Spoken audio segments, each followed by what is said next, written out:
Okay, good evening everybody, and welcome to this meeting of the Environment and Sustainability Panel on Thursday the 20th of March 2025. I'm Councillor Sam McCarthy, I represent Shrub End Ward, and I'll be chairing the meeting this evening. A few matters of housekeeping. In the event of an emergency, there are no practice alarms planned for this evening, so if an alarm sounds, please evacuate the Town Hall by going down the main staircase or the back staircase to the High Street and then to the car park behind the Town Hall in St Rumbold Street. This meeting is being held in the Grand Jury Room at the Town Hall in Colchester and is also being broadcast live over the internet, where it can be watched via the Council's YouTube channel, where the recording will be available to review afterwards. Please, speakers use microphones at all times and speak directly into the microphone. Members of the committee may use electronic devices to access their meeting papers, and visitors are welcome to use mobile phones and other devices, including cameras, but please use them discreetly, set them to silent, and do not use voice or camera flash functions. There are toilets on every floor in the building and an induction loop in this room. We'll have a short break at 7:30. For introductions, I'll now go around the room, starting with my left, and ask officers and councillors to introduce themselves. Thank you, Chair. Mel Rundle, Head of Sustainability. Pam Cox, Councillor for Newtown and Christchurch Ward. Julie Young, Councillor for Greenstone Ward. Catherine Spindler, Councillor for the Saints. Will Calverley, substituting for Kevin Bentley. Dennis Blitz, Lexton and Braeswick Ward, substituting for Sue Lissimore. Mike Pollum, Transport and Sustainability Project Officer. I think my sign's wrong. Ben Plummer, Climate Emergency Officer. Simon Davison, Sustainability and Climate Change Manager. Matthew Evans, Democratic Services Officer. Thanks very much, everybody. So item 2 was the substitutions. We've heard who they are tonight. Item 3 is the urgent items, and there are no urgent items this evening. Item 4 is declarations of interest. Have we any?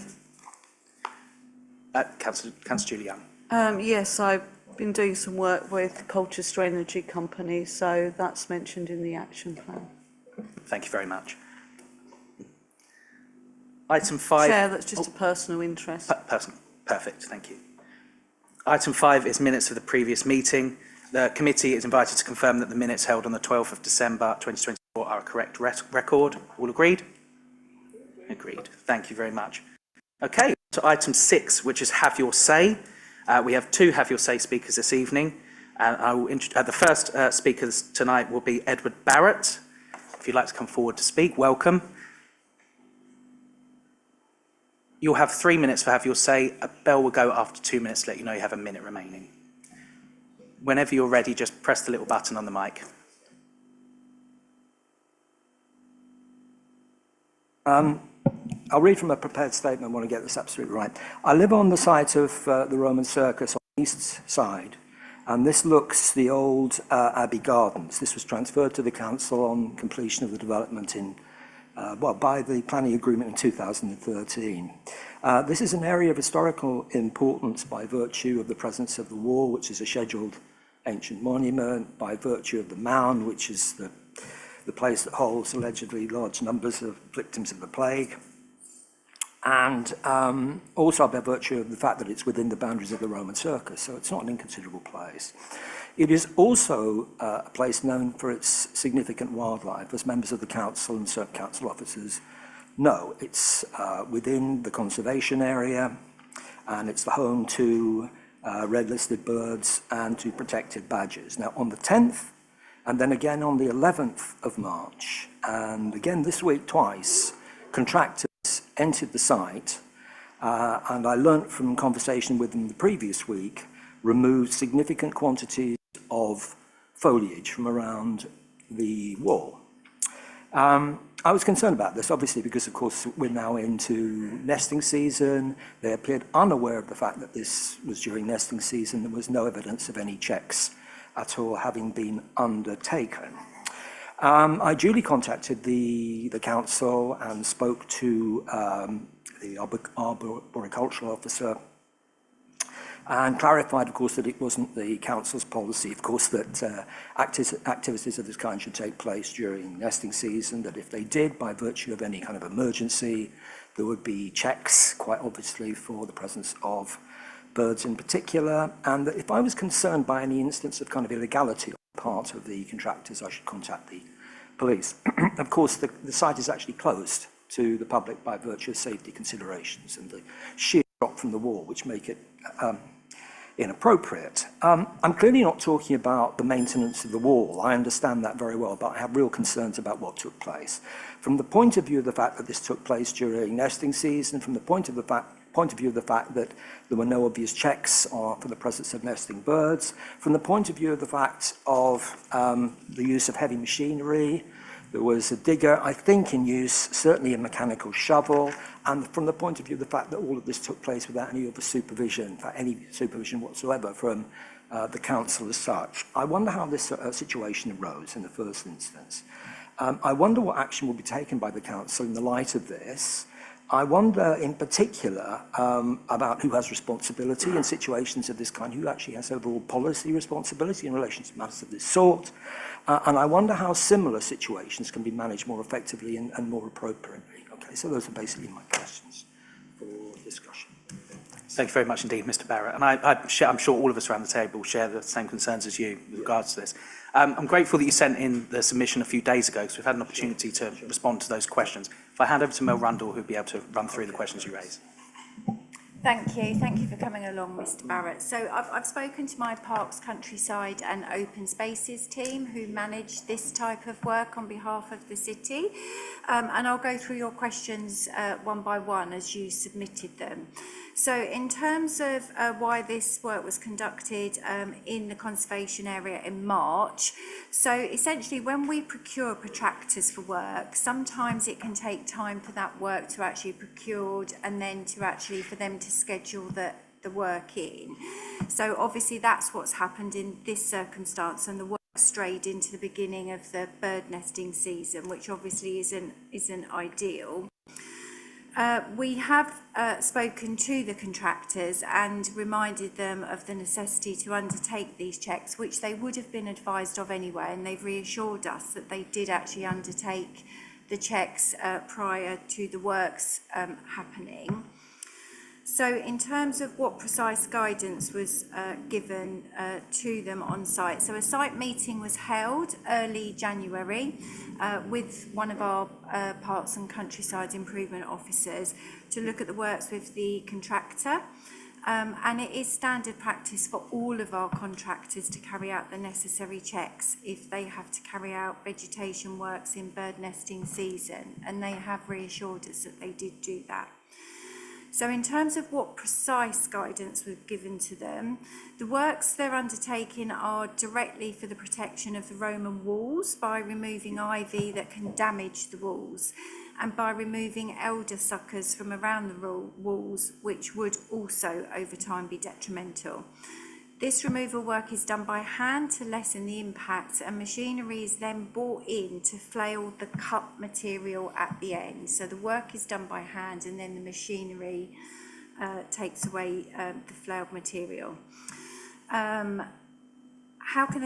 the council manages relations with contractors, as stated, it's contracted by our Parks, Countryside and Open Spaces team, who manage our grounds maintenance across all of our sites, and the team are knowledgeable and very aware of the rules and regulations regarding bird nesting season. So we absolutely do understand your concerns, but we have been given the assurance that they did do those checks.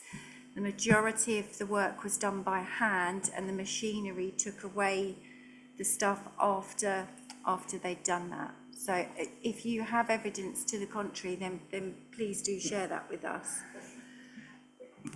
Just very quickly before you respond, because you will have a further minute to respond. I just want to, one of the questions you raised was regarding how the site will be managed to ensure its status as a nature reserve in the conservation area as well as a site of an archaeological importance. It goes to the question with contractors and that delays can happen and it's knocked on into nesting season. Something like this should perhaps take priority so this doesn't happen where it does. The works end up falling into nesting season. That would be my argument. You have a minute to respond, if you can get it all in there. All right, okay, thanks very much indeed. First of all, I'm aware of work that they did before, which was kind of preparatory work, probably in November preceding year, or the beginning of this year. It begs the question of why there was such a long gap or hiatus between preparatory work, which they did, and the work of actually working on the site and removing the foliage. So that's an obvious concern that I have. I understand the council's policies very clearly in terms of all of these matters that I've raised, but I have serious doubts that this work that they said they did, they actually did do. And without more precise control and monitoring of what actually happens on the ground, I think it's very difficult to determine this. The commercial pressures on and organisational pressures on contractors you'll understand very well. And these things too easily get shoved to one side unless you have somebody actually working with them much more directly. And I know the practical issues arising in relation to that and resourcing issues and so on. You know, it's just really not going to happen. Equally, the wall is made up of different things, different ingredients, some of it very old, some of it not. Don't understand why there was such urgency with certain parts of the wall, but that's all I'll say. Thank you. Grateful. Thank you very much. Do keep in contact with us regarding this matter. Thank you. Our second Have Your Say speaker is Councillor Chufulu. Where are you? Over there. Councillor Chufulu, you have 3 minutes on the Have Your Say.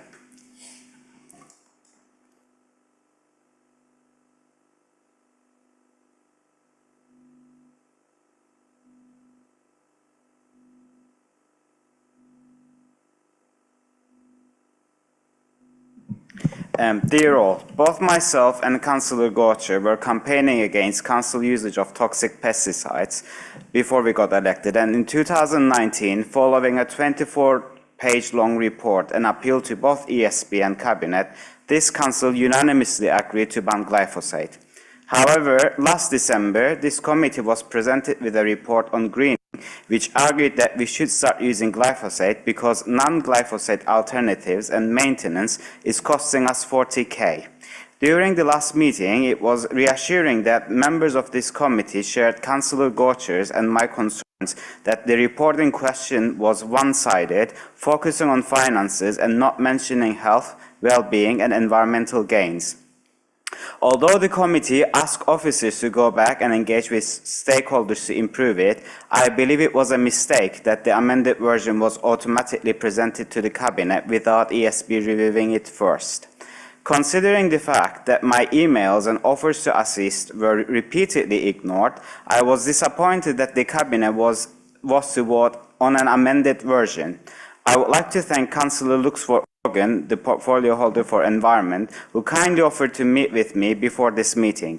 However, if my previous emails were considered by relevant staff, and if I had a meeting with the portfolio holder responsible for waste, which was promised to me last August, I would have avoided a week-long stress trying to both lobby members of the Cabinet as well as reach out to local schools, resident associations, young parliamentarians and dog users. Thanks to LIV, Colchester Natural History Society, and Sadie Wick members and representatives of Young Essex Assembly, we managed to convince the Cabinet that a policy cherished by residents that only costs 0.3% of our annual council tax income, or in other words, 23 pence per resident, should not be revoked, especially when the report in question did not explore community partnerships. This year, our council cancelled No Move May, used pictures of wildflowers as weeds to promote its 1 million revenue-bringing brown bins, and attempted to make a decision on toxic pesticides based on finance-based reports twice. During last Cabinet meeting, the portfolio holder for waste falsely claimed that the proposed change wasn't significant, when in fact the report was suggesting play areas, car parks, footpaths, drying areas and historic walls and features are all up for spraying. Same colleague was attempting to use ECC's usage as an excuse while admitting that he avoids using glyphosate in his own household. Therefore, I would urge members of ESB to take pesticides seriously because what's at stake is children's health as well as health of guide and therapy dogs that many residents rely on. Thank you. Perfect timing. Thank you very much, Councillor Chufulu, as always. I don't know if any officers can pick up some of the points raised there, and then I'd like to address the glyphosate issue, which I think we might be able to help you with. Now. Thank you. I know Sam will pick up on the policy and what's about to happen following Cabinet. In terms of interaction with officers, Councillor Chifulu, we have offered various times to meet with you, and I've seen the responses that officers have sent you following your email, so I don't know if they're not getting through to you, but we are very happy to meet with you either via Teams or in person, have a conversation, have a discussion about any of the groups that you've suggested. But they have responded, so I'm just not sure why you're not getting those responses. Yeah, and I too would like to be involved in those Teams meetings or in-person meetings with you, Councillor Chifley. With regards to the glyphosate and obviously what happened with Cabinet last week, we are going to have, and this is something I want to drop on everyone tonight, we are going to have an extra meeting before the end of the municipal year on the Environment and Sustainability Panel. There is a date of the 28th of April that we're bouncing around at the moment. We'll discuss later in the work programme, but that will be a meeting solely focused on the use of glyphosates. So you're very welcome to come along to that, and hopefully you'll have more of an opportunity to address your concerns. Okay, you'll have a minute to respond. Yeah, thank you, Chair. Thank you, Mel. Yeah, unfortunately, the staff who replied to me was, he replied to me one day before cabinet meeting after working hours. So yeah, I waited for 3 months and I sent 2 emails, reminders requesting a meeting, but I only heard back one day before the meeting. One quick point, despite my numerous calls to have community on board, there are conflicting claims whether litter warriors do or do not have remit to weed pick. On 22nd of June 2023, during ESB meeting, officers clarified that litter warriors are now able to do weed picking. But in January 2025, during a community volunteers meet and greet event held by the mayoress, I found out that even the leader of community volunteers was unaware of weed picker scheme being extended. Litter warriors scheme being extended to weed pickers. And similarly, during last cabinet meeting, portfolio holder for waste claimed that he's not aware of extension of such responsibilities. So, yeah, thank you. Nor am I. Can anyone help out with that? Are litter pickers able to weed pick as well? Anybody know? That's news to me. I don't know, because the litter warriors are managed by our neighbourhood services. They're volunteers, so I guess we could have a conversation with them to see whether or not they were willing and able to do weed picking, and that's certainly something I can take away. Actually, something I forgot earlier, Councillor Chifulu, in relation to the report that was updated that went directly to Cabinet, that was specifically requested by the panel to prevent a delay in making a decision. But obviously, Sam will update, obviously, with what's happening now. But what I would say to you is, the officers are working on updating that report again in readiness for another meeting. If you can get something in the diary with us in the next couple of weeks, we can ensure that any conversations and information can be added to that report as an informative piece for when hopefully it does its final round. Thank you, Mel. I've just seen an indication from Councillor Catherine Spindler. Just very quickly, litter pit is great if they're going to do some weeds, but have they got to be supplied a different kind of bag for them? Well, that's exactly it. I think that's a conversation we'll take offline and see what the scope is for that. Okay? Thanks very much indeed. Cheers, Councillor Chifley. All right, let's move on to item 7, which is the wider adoption of 20-mile-an-hour speed limits in Colchester. We have a few have your say speakers on this one. Robert Johnston, a friend of the panel, you're very welcome. We'll invite you to speak first. You'll have 3 minutes and bell goes after 2.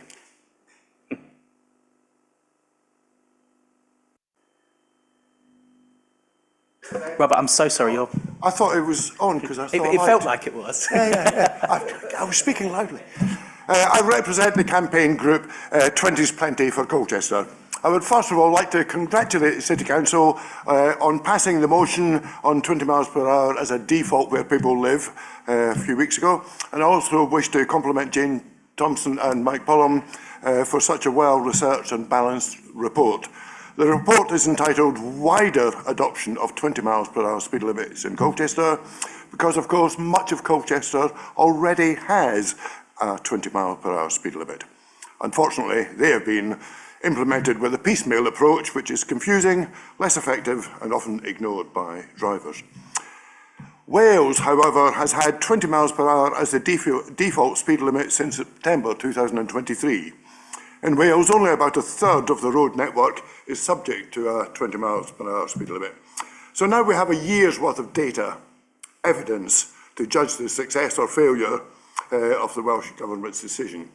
Although, to be fair, the Welsh Government reckoned that 3 years' worth of data is necessary to draw meaningful conclusions. The City Council frequently states that decisions are evidence-based. Well, here's your chance to use some real and undisputed evidence. The number of people killed or seriously injured in Wales has fallen by 28% compared to the year before, with 10 fewer deaths and over 100 fewer serious injuries. So the 20 mile per hour limit definitely has saved lives and injuries, but what else has it done? As this report states, there's no specific financial consideration to the council, but there certainly is for the tax-paying residents of Colchester. A 20 mile per hour limit saves money. It has been estimated that every fatality costs the economy around about £1 million. Cost of the NHS, the ambulance service, the police, loss of earnings, loss of taxation, and so on. It also saves money for the Highways Authority, as there is much less need for signage, controlled crossings and signals, etc., speed bumps, red lines.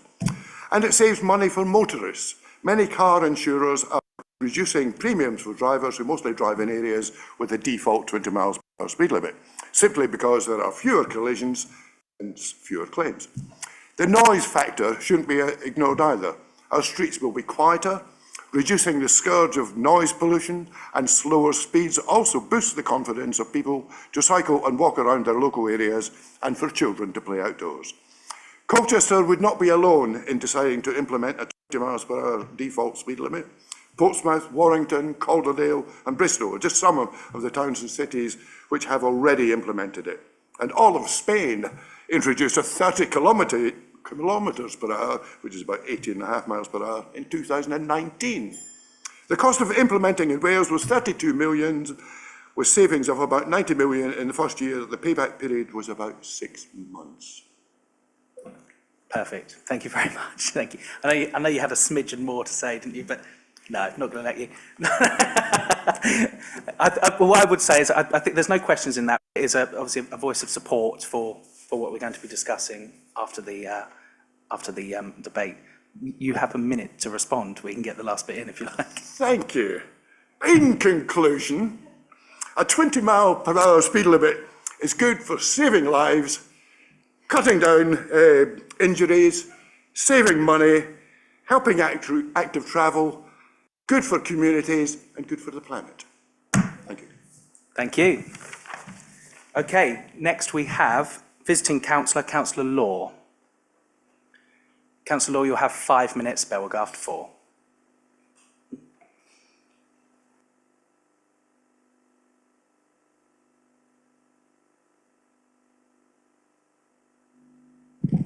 Thank you very much. Well, how do I follow that? I was very lucky because I served on my Land Community Council alongside Robert, so it's really good to see him here again. And thanks for all the work he has done in the community on so many issues. Well, what a lovely day we have had in Colchester today. It's really been the first day of spring. It's been beautiful weather, so it's lovely to be out there walking and cycling and enjoying the outside. I could easily sort of repeat some of the things that others have said, like Robert's mentioned now, but I just really wanted to highlight a few things about sort of the wider introduction of 20 mile an hour speed limits as a default.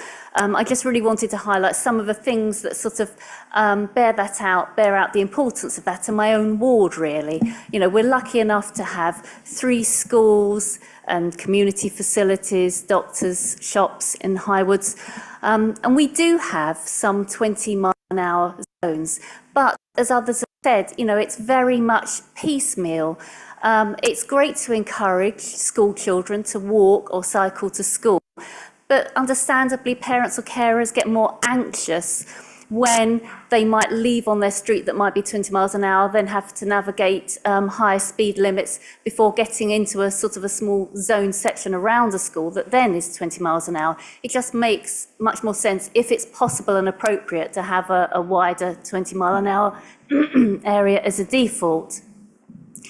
And also, as we know, when you've got that sort of 20 mile an hour limit, vehicles tend to drive along at a more consistent speed, so that can help cut, particulate emissions, and that's good for health.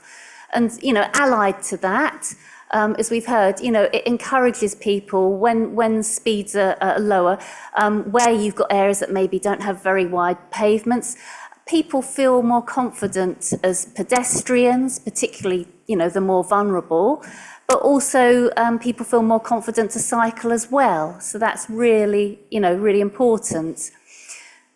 Also, when you think about a lot of health issues that we're all very concerned about in terms of helping our residents be more active, for example, we're all very concerned about issues like active travel, because we know that there are so many problems to do with obesity and the health impacts that has, not just economic, but in terms of life chances. That's important among adults and, for children. So if we've got areas where people feel safer to travel, in an active way, that 20 mile an hour speed limit, it's just good for our health outcomes on so many levels, really. And finally, I guess I'd like to sort of, draw attention to the fact that we are all aware about local government reorganisation, changes to council structures. And so, there will be big changes. Our council here won't be the same as it is for much longer. And I just think it would be such a great legacy if we can help encourage measures such as this that will, benefit our residents long into the future. And that is one thing that's really important as well about this campaign, is that it's really so much resident-led. I think it's really great to see that grassroots approach, and I really hope that you will all, support these aims. Thank you. Thank you very much indeed, Councillor Law. And finally, we have Councillor Chufulu. Councillor Chufulu, you have 5 minutes.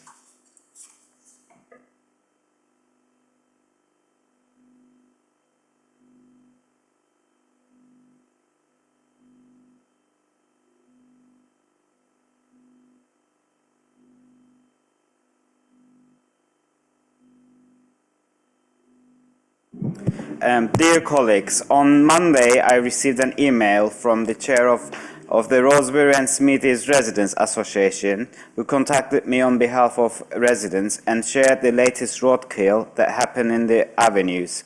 Unfortunately, I was informed that yet another cat has been run over in the avenues, and the neighbours are asking if a 20 mile per hour speed limit could be introduced. Chair of RSA, Lauren Kilby MB, also highlighted that Rosebery Avenue leads to two schools, St James at one end and St Thomas More's at the other. I am also aware that there is a nursery opposite to St James, so lots of children and their parents are using Rosebery Avenue as a shortcut. Luckily, no children have been hurt to date. However, the fact that the area is experiencing increased roadkills is deeply concerning. Therefore, Rosebery and Smithies Residents Association would like CCC to take a proactive role to ensure that Colchester has a 20 mile per hour speed limit in necessary areas to ensure safe streets for our kids and pedestrians. As a ward councillor and avid walker, I see overspeeding cars every day, from Serpentine Walk and Albert Street to High Street and East Street. The fact that almost every week now we are reading news about people dying due to speeding is very concerning. Therefore, on behalf of concerned residents and children, I would encourage members of ESB to embrace a proactive role and ensure that our streets are safe for all. Thank you. Thank you very much indeed, Councillor Chufley. Okay, on to the presentation, I think. Who's leading on this? Is it you, Mike? Over to you, Mike. Thank you. So it was quite a little while ago, wasn't it now, at the Environment and Sustainability panel, residents raised subject to 20-mile-an-hour speed limits. They'd like to see them implemented consistently across Colchester. And then there was a motion that was approved at full council supporting the 20s Plenty campaign for Colchester with an amendment. And that was across Colchester's urban and rural areas when supported by residents, which falls in line with Essex County Council policy around their place and movement strategy. So this report is just setting out research into the introduction of the 20-mile-an-hour speed limits as a default for non-arterial roads and the implications of those. So we would recommend that the panel consider the report and work with Essex County Council as with their Highways Authority. I can give you as much or as little as this as you like. A flavour, perhaps. Yeah, that's what a I'm... bit of a flavour, that'd be nice. So, as I mentioned, there's the Essex County Council Place and Movement Strategy, which instead of it measures levels of movement and levels of place, as opposed to throughput, which is the classic way of doing things. 20-mile-an-hour speed limits fit really nicely into that. It allows for trying to think of the right word. It allows for recognising that there's different uses across both of them. There's also plenty of evidence, as we've already heard already, that it has benefits to the community, and we would recommend, that it's done on a case-by-case basis, and it should be done with the support of residents. Perfect. Thank you very much. I'm going to open it up to the panel for views and questions. Councillor Julie Young. Yeah, I think we had a really good debate at full council on this issue. And although the Labour group were, pleased to see it go through, we were a little concerned, accepted the fact, because it was will of the council, that it was to be done where people want it. And I think that builds in some problems, I think, in terms of implementation, because, for all the reasons which are entirely obvious, because if you have an area, just let's take Shrub End Estate, for example, and you decide to put it in a group of roads, but one road, Smallwood Road or whatever, they decide they don't want it, how on earth could you actually move forward with a scheme like that? So I guess I'm a little bit concerned about implementation of a scheme, taking that into consideration. And I suppose the other thing I'm concerned about, and I think it's, Chair, something we might be able to put our weight behind, trying to move things along a lot quicker. When I was county councillor, one of the last things I got funding for in Wivenhoe was school streets, and that was agreed in the beginning of 2021. I've been out of office now 4 years. I haven't got any elections this year, otherwise I might have tried again. But we're still waiting for that work to be done. And at the time, school streets, there was the scheme in Wivenhoe and there was a scheme in Mile End. They were the only two areas in Colchester that were being looked at for school streets. I'm not up to date with what happened in Mile End, but I know what's happened in Wivenhoe, and we're still waiting for it to be done. So things take a very, very long time. I hope that as part of unitary authorities, these kind of matters could be moved on much quicker. So that may be one of the benefits of going down that avenue. But I think all of us will have come across people in our day-to-day lives where we meet people where they've lost loved ones on the roads. And I know the family connected with the young person that lost their lives in the Hythe came to the 20s Plenty meeting, and I think the family were wanting to come and speak at full council, but it's not something that they're used to doing. But I mean, that individual that ran into that young person, don't think they went to prison or anything. And there are other casualties around Colchester where where young people have lost their lives. So we, as a responsible authority, should be pushing forward with this. As others have said, it's a very piecemeal approach, and it would be good to see it as a blanket across Colchester. We agree the motion. In many ways, I'm not sure why we're debating it again, because we've done that. It's gone to Cabinet. It's been accepted. We should just push on and use our weight to push County Council into starting the process of implementing this. Thanks, Chair. Thank you very much indeed. Councillor Willits, please. Chairman, I think there's a bit of a misunderstanding about whether the words "where we want 20 mile an hour speed limits" meant in the context of the discussion at full council. It was certainly not in a negative sense, it was in a positive sense, because the debate seemed to many of us to be about implementing 20 miles an hour speed limits in the urban areas, on the urban estates. Shrub End was just mentioned. And there was a groundswell in the chamber that the rural areas are equally desirous of 20 mile an hour speed limits. And there was also a side argument about, there were some people some members believed that it was inappropriate to put 20 mile an hour speed limits in rural areas, because in the main villages are through ways, they're axial routes.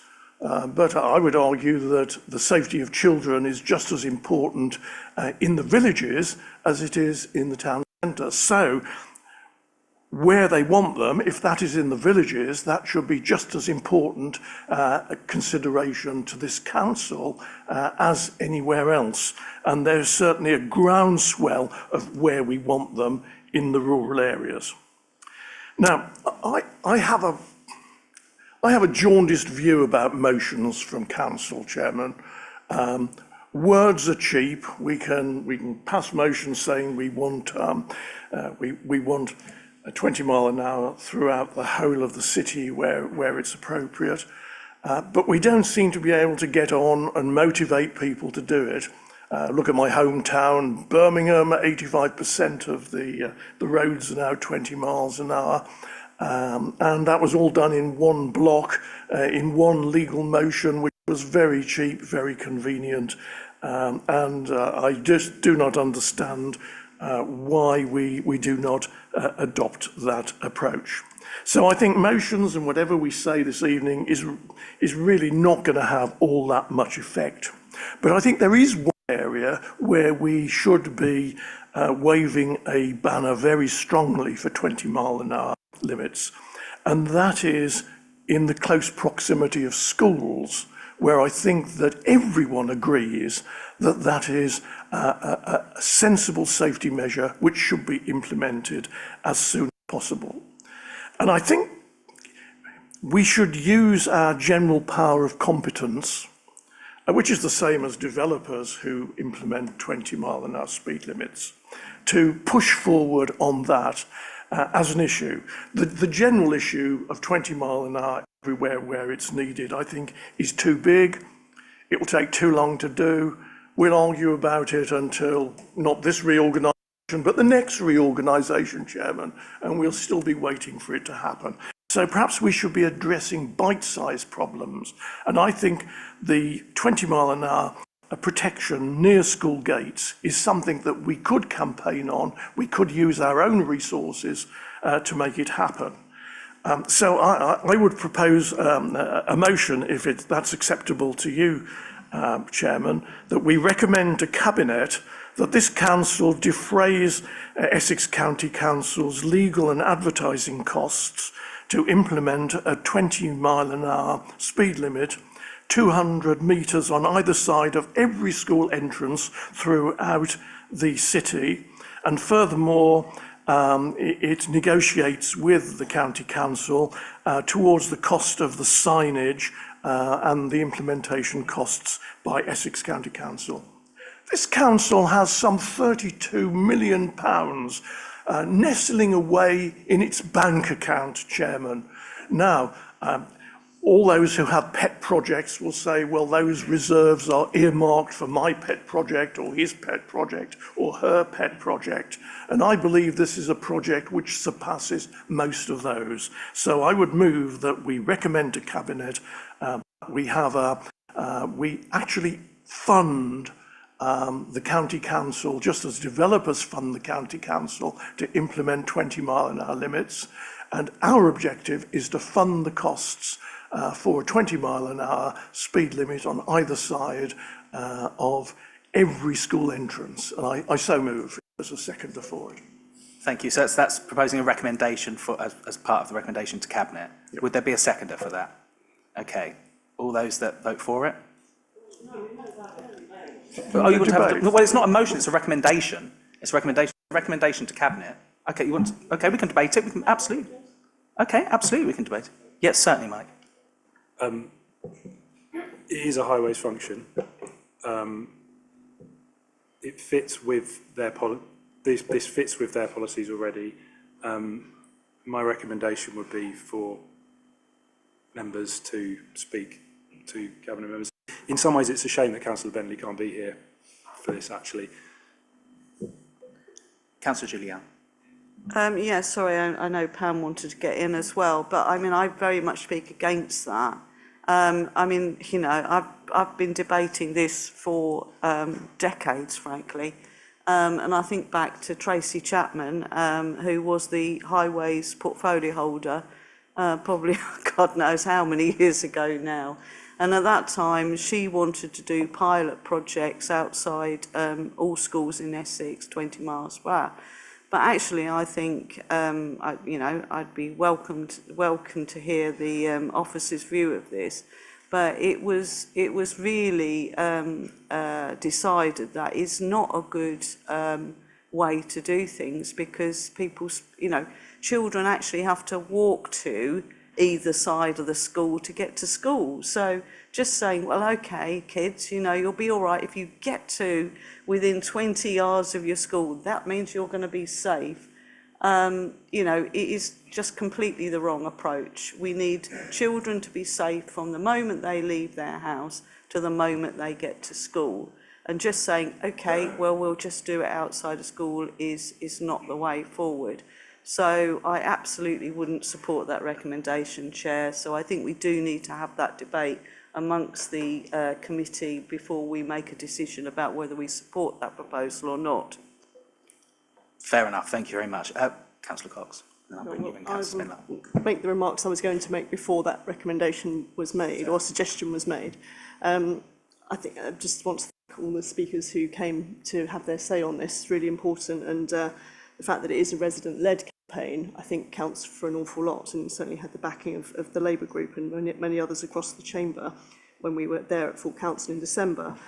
I think I personally would be happy to support the recommendation as stated, because it connects with other initiatives that Essex County Council are already engaged with, so it adds extra weight to that work.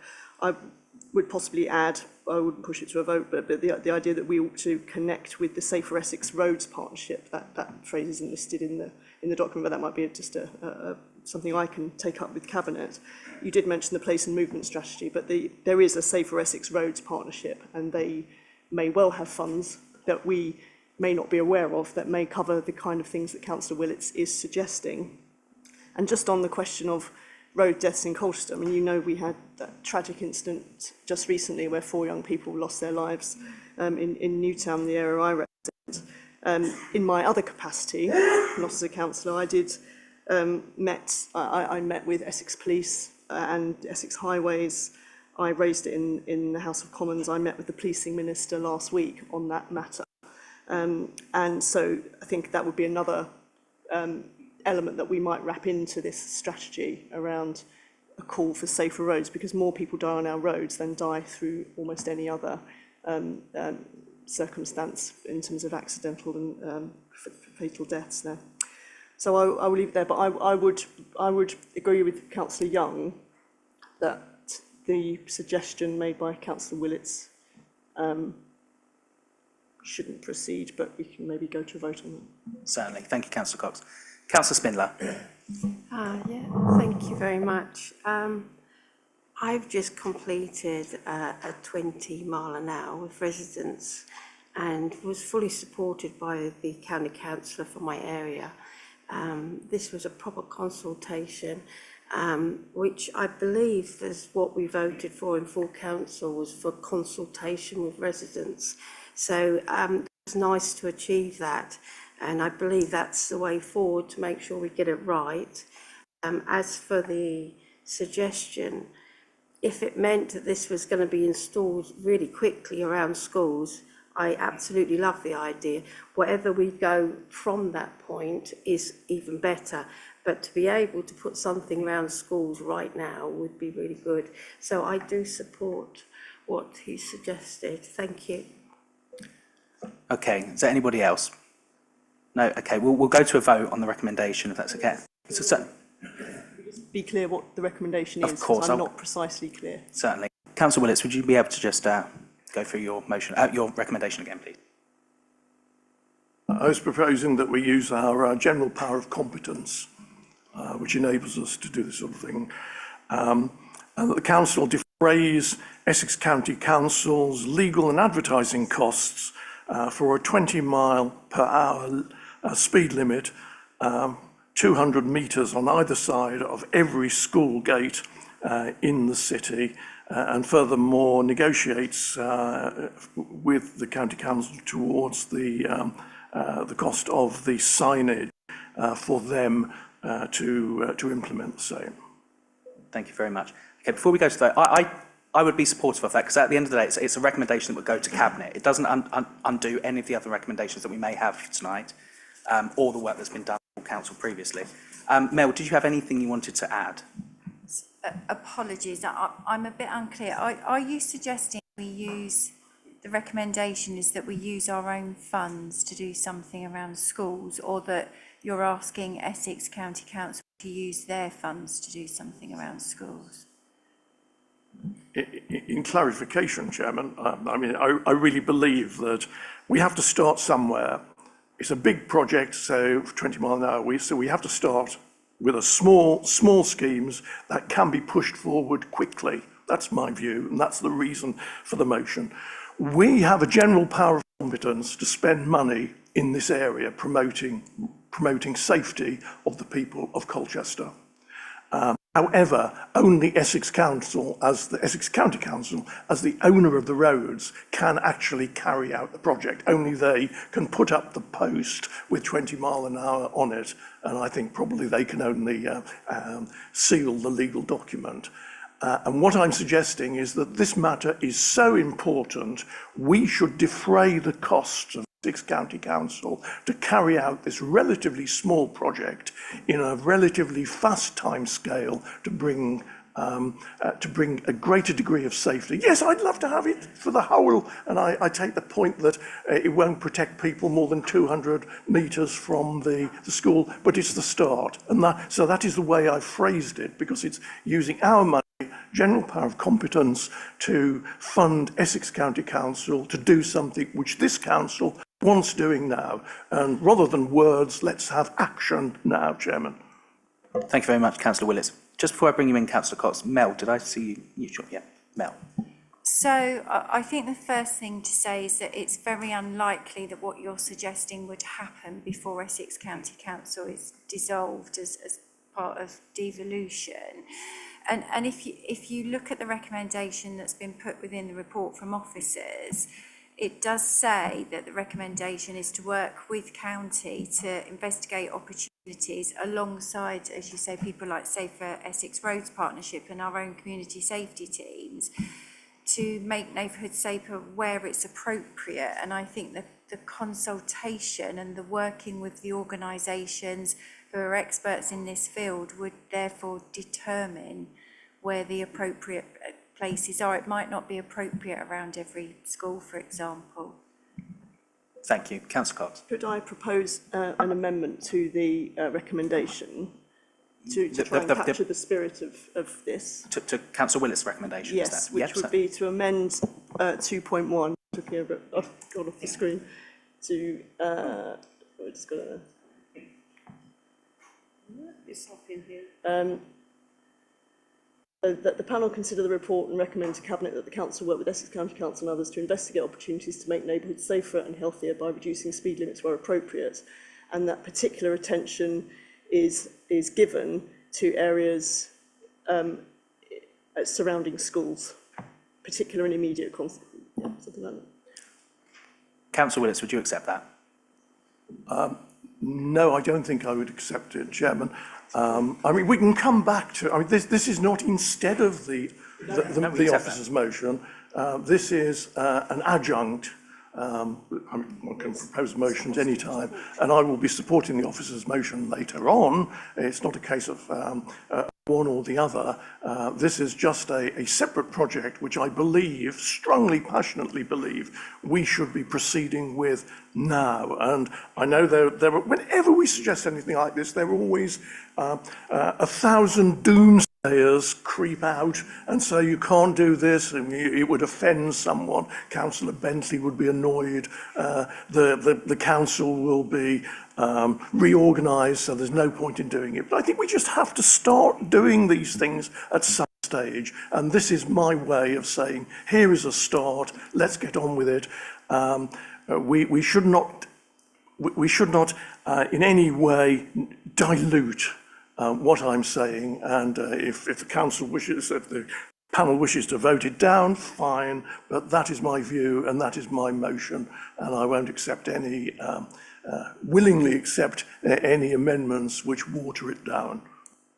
Thank you, Councillor Willis. Councillor Cox, and then we will go to a vote. I mean, I'm all for working at pace, Dennis, as you might imagine, but my concern here is that unlike your normal interventions in council, this is not costed. You know, how many schools, what's the cost? I would be all in favour of drawing up full costings for this. We've just passed a budget. I don't recall your group putting this forward as an amendment to the budget, which could easily have occurred. So there have been opportunities to do this. And I love working at pace, but I don't like making policy on the hoof. And I think for that reason, not because I'm not supportive of the spirit, but for that reason, I wouldn't be able to support it. Thank you, Councillor Cox. Was that Councillor Young, and then we will go to a vote. I mean, I think you've got a proposal to put forward by Councillor Willits. You've got a second proposal put forward by Councillor Cox, which I would second. And I think you need to kind of take the votes on those two approaches. Certainly, thank you. I think we'll take Councillor Willits first. With regard to the second one, because that's just an amendment to the main recommendation. I don't know if there's going to be more questions, but then we'll take that vote, if that's okay. Councillor Willits, all those in favour of his motion? Okay, all those against? All those abstaining? So that means he gets it. So that recommendation goes to Cabinet. Thank you. Okay, so we have the amended recommendation to Cabinet with the original recommendation. Is there any further speakers on this item? No? Okay, so Councillor Cox, just remind me what your one was. It was just with the original recommendation, but with a focus on schools or... Yeah, have you got that? Yes, it was to add particular and immediate attention is given to the areas surrounding schools, so particular and immediate was the addition. Perfect. All those in favour? Okay, that's unanimous. Perfect. I think that wraps that item up. Okay, what's the time? 5 to 7. Okay, we'll move on to item 8, which is the Green Events Code of Practice pilot review. We don't have any speakers on that one, but I will go over to Ben Plummer, who will present. If you hold off on the slides just a second, Rob, I'll let you know when.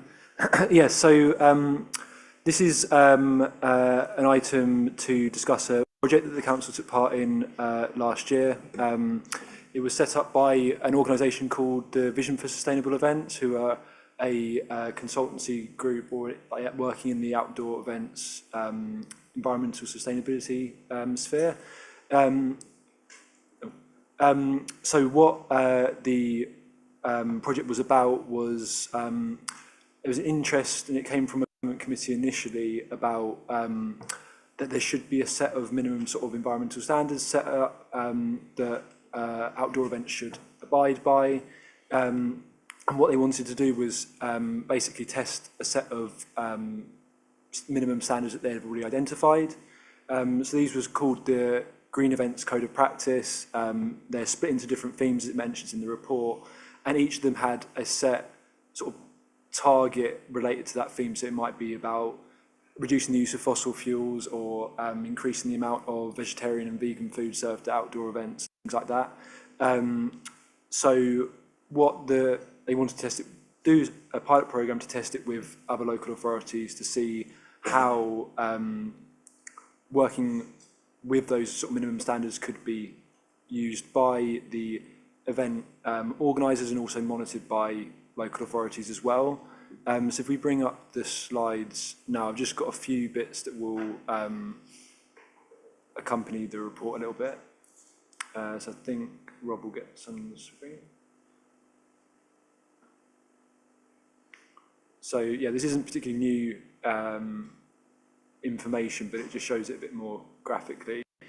So we were one of 10 local authorities taking part in the project. We worked closely with Malden District Council as well, and obviously Colchester Events Company, who organised most of the events programme for Colchester, and worked with Malden on that as well. As you can see, we're two of the probably smallest councils in there, and we're working with some quite big players and people who are quite far ahead in this already, sort of Manchester, Bristol, and others on there. So it was a really good project in terms of being involved in sort of quite a pioneering thing that we took part in. Obviously they needed a way to try and understand what events were doing in regards to that minimum set of environmental standards. So what had been developed to test on the programme was a toolkit called the Donut Assessment for Events. It's consisted of a set of questions linked to the Green Events Code of Practice, and it also had a separate section as well linked to the accessibility of the event, so more of as like a social criteria. And yeah, it was like an Excel toolkit with a set of questions, mainly yes, no answers, but with some drop-down things as well. But because it was a new thing that we were doing with event organisers, we didn't just give it to them, we spoke to them, and that was quite a useful experience for us, because we got to learn a little bit more about what outdoor events were doing well, what they were being able to do, but also the barriers that they were facing to trying to do more, some of which lay with us, some of which lay with them. If you go on to the next, yeah, there we go.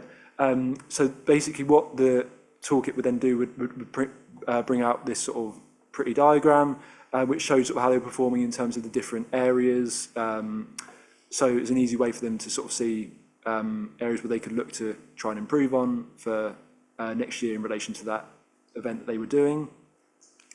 So in the paper it mentions about the events organisers and the events that they were being organised that we worked with on the programme.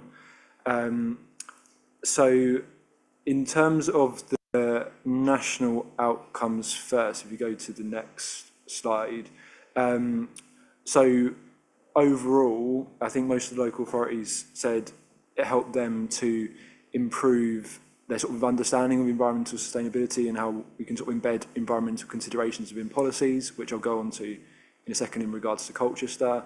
But it also helped event organisers as well, because they got to learn a bit more about actions that they could take and yeah, things that they can consider for the future. And as it said, all participating local authorities agree that there should be a nationally aligned set of minimum environmental standards for events. Obviously, this was just done as a pilot, so it wasn't anything, nothing was mandatory that anyone had to do. It's all voluntary at this point. I think that's most of the things that I wanted to highlight in that bit. So in terms of next, if you go to the next slide, yeah.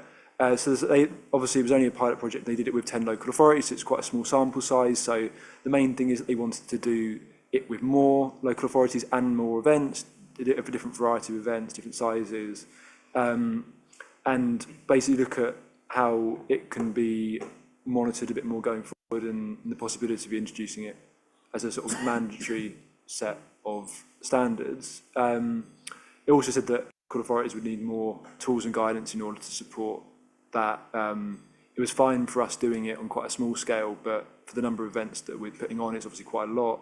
How we would actually be able to monitor those assessments coming in and actually look at the practices happening on site at the event would be quite tricky.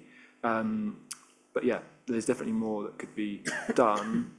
So in regards to us taking part in the programme, we took the opportunity to improve bits of the council's events policy. So that was as an appendix to the report. And as you might have read, it's got much more information on sustainability in there now. There was none basically in the last policy. And it includes some guidance as well for events organisers that they can use to try and think about ways that they can reduce their environmental impact when they're doing events on council land. There have been some improvements that the cultural events have been trying to be leading on as well in terms of the Castle Park, improving things like the drainage so that the park doesn't get so churned up when events take place. But overall, there's probably more that could and should be done, given the fact that cultural events is sort of expanding the number of events it's putting on, the number of attendees that are going to be coming to the events, they're increasing in scale. So things like public transport should probably be considered a little bit more. How can we encourage attendees to use those options? Can we support with things like shuttle buses, bits like that?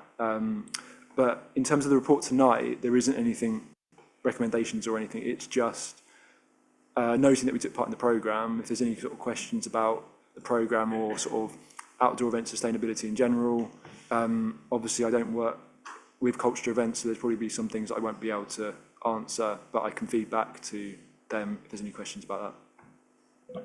Thanks very much indeed, Ben. I'm really glad that we took part in that pilot. I'll open it up to the panel for questions, if there is any. Councillor Julian. Just a couple, actually. I mean, you kind of don't think about it this time of year when there's not much going on in the park, but you mentioned the churning up of the environment in Lower Castle Park. And I think it does impact on residents when they see the state of that site. And it gets to a point where they think, well, you know, this is a park for all of our enjoyment and use. And there's that balance, isn't there, between bringing commercial income in by running events and actually balancing that need to the fact that residents also want to use it for informal, uses, walking their dogs, playing with their children and spending time having picnics and things. So I think, I would like to see a way forward in terms of how that matter is addressed and improved for the year ahead. So I don't know whether that sits with us as a panel to recommend that. And the other thing I just wanted to add, although in that draft it was mentioned, water was a big thing, and in the information provided, it said about saving water. Now I haven't been to, Pam, you've been to a few of these events, haven't you? I haven't been to many of them myself. But what I do get in terms of reading the social media afterwards is issues about access to drinks with big long queues and the running out of drinks and what have you. But in terms of people's well-being, I think it'd be really good if we could have some provision of drinking water somewhere. And that should really be somewhere in our policy, not only for the fact that hydration is good for people, but when people have had a bit too much to drink, then having access to some water in the Castle Park, and also, apart from events, that people can actually get some water to drink. And that we've had presentations and talks in the past about access to fresh water, and maybe we should think about how we could make that available in the Castle Park as well. Thank you very much, Councillor Young. Mel.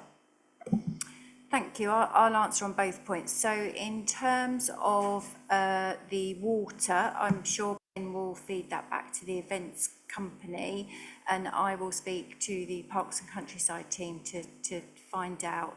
I thought there used to be a fountain, a water fountain in the park, so I'll check.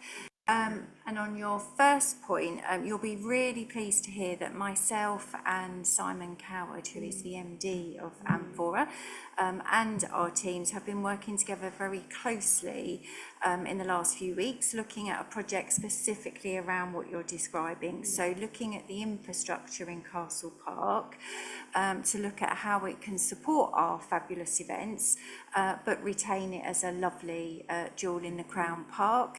And looking at the entranceways to the park and the pathways, the aeration and things in the grass so that actually it recovers quicker after events. We're looking at the timing of events because obviously that can affect.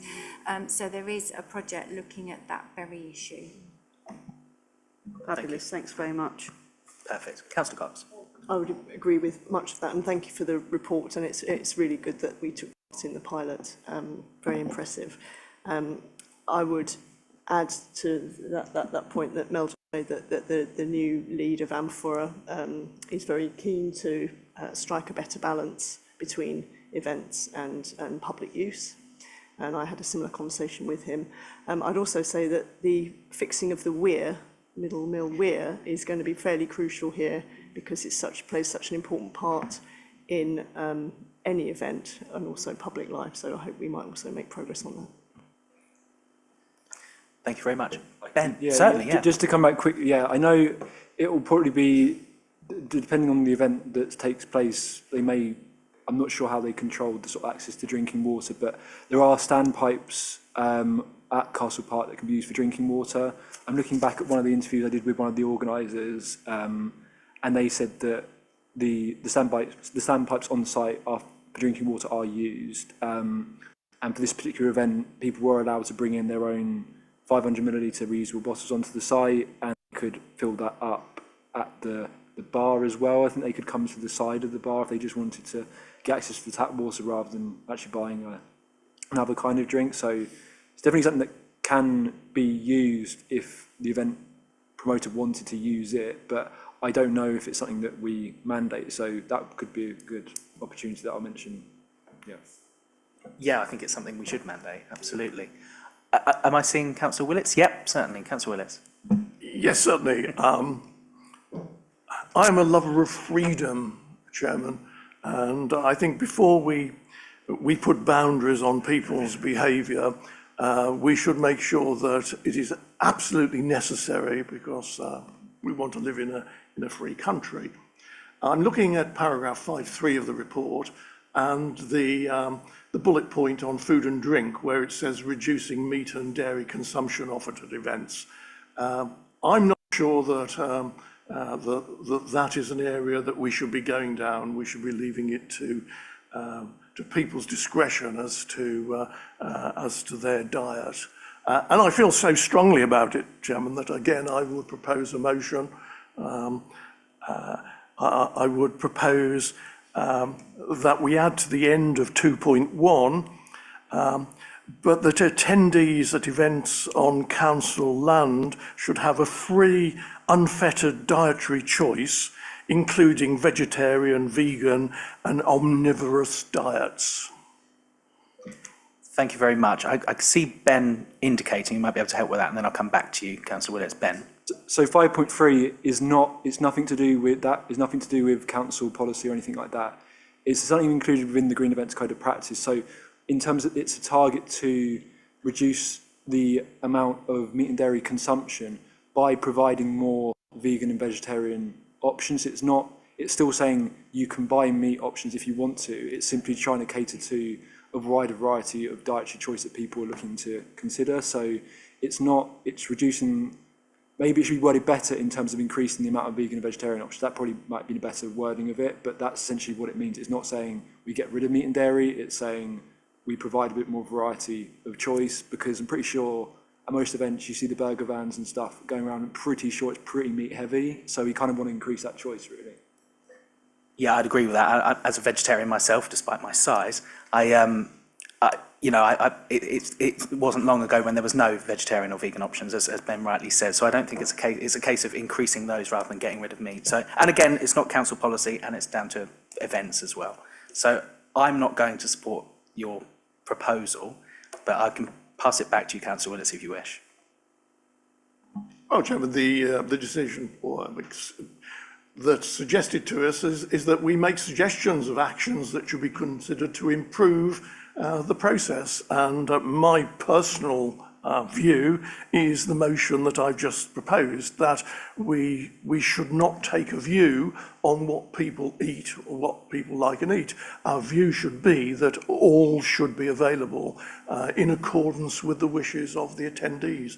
And that is not the flavour that we get in paragraph 5.3, which is taking a particular line to suppress one particular dietary preference. I think we should be neutral on that. And certainly the wording which was suggested was a much, much better alternative. But I think I'd persevere with my motion in the absence of that wording being included in the officer's report. Okay, certainly. Do we have a seconder for that, please? Okay, thank you, Will. Okay, we'll debate that then. Anybody have anything to say? No. Ben, I don't know if you can just reiterate what you said earlier, and then we can perhaps go to a vote. Just on well, I've just sort up got up what the Green Events Code of Practice says, which again is not something that the council has adopted or anything like that. It wouldn't be something we might do it voluntarily on our own, but it is something that another organisation has written, and it was simply just I included it in the report just to show the sort of thing that they were looking at, but it's not. It was a totally voluntary thing during the programme. It wasn't something that we were mandating, but the target they put in their report, just for clarity, it said aim for at least a 30% reduction in meat and dairy consumption on site by 2030. That's a target for event organisers to look at. It wasn't something that the local authority should try and do, but I haven't really got anything else. That's just literally reading out what it says in the Green Events Code of Practice in relation to that. We haven't done anything yet, so I haven't got into no one. Thank you, Ben. Mel. So just for clarity, Ben, so we participated in the pilot project. We learned lessons as a result of that project, but we haven't changed any of our policies in regard to food consumption at Amphora and council-run events as a result of participating in that project. Thank you. Thank you. Yeah, I think we've got that genuinely, but I'm happy to go to a vote. Sorry, certainly. Sorry, Chair. Councillor Willis, can I clarify? The recommendation from this panel will be to Cabinet, and what are you wishing to recommend to Cabinet in respect of this specific policy, which is not a policy of the council? I just would like to be clear what Cabinet are being asked to do. The recommended decision for the panel includes making suggestions for action that could be considered to improve the sustainability process associated with organising events on council land. So it's inviting us to make suggestions. And I'm making a suggestion that there should effectively be a free choice of diet on council land.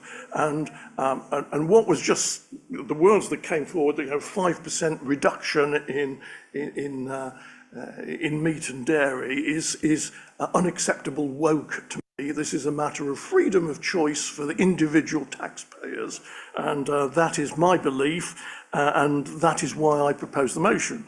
And the motion was that to add at the end of that, but that attendees of events on council land should have a free, unfettered dietary choice, including vegetarian, vegan and omnivorous diets, which I think puts it in a proper context that we're looking for sort of freedom to provide the food which people want, rather than the council telling them that we're having a 5% reduction in the amount of meat eaten. But we're not. Councillor Young. Yeah, with respect, Councillor Willis, I think you're confused. This is, this is a code of practice, and it's their recommendations of what an event might look at to improve its sort of green credentials.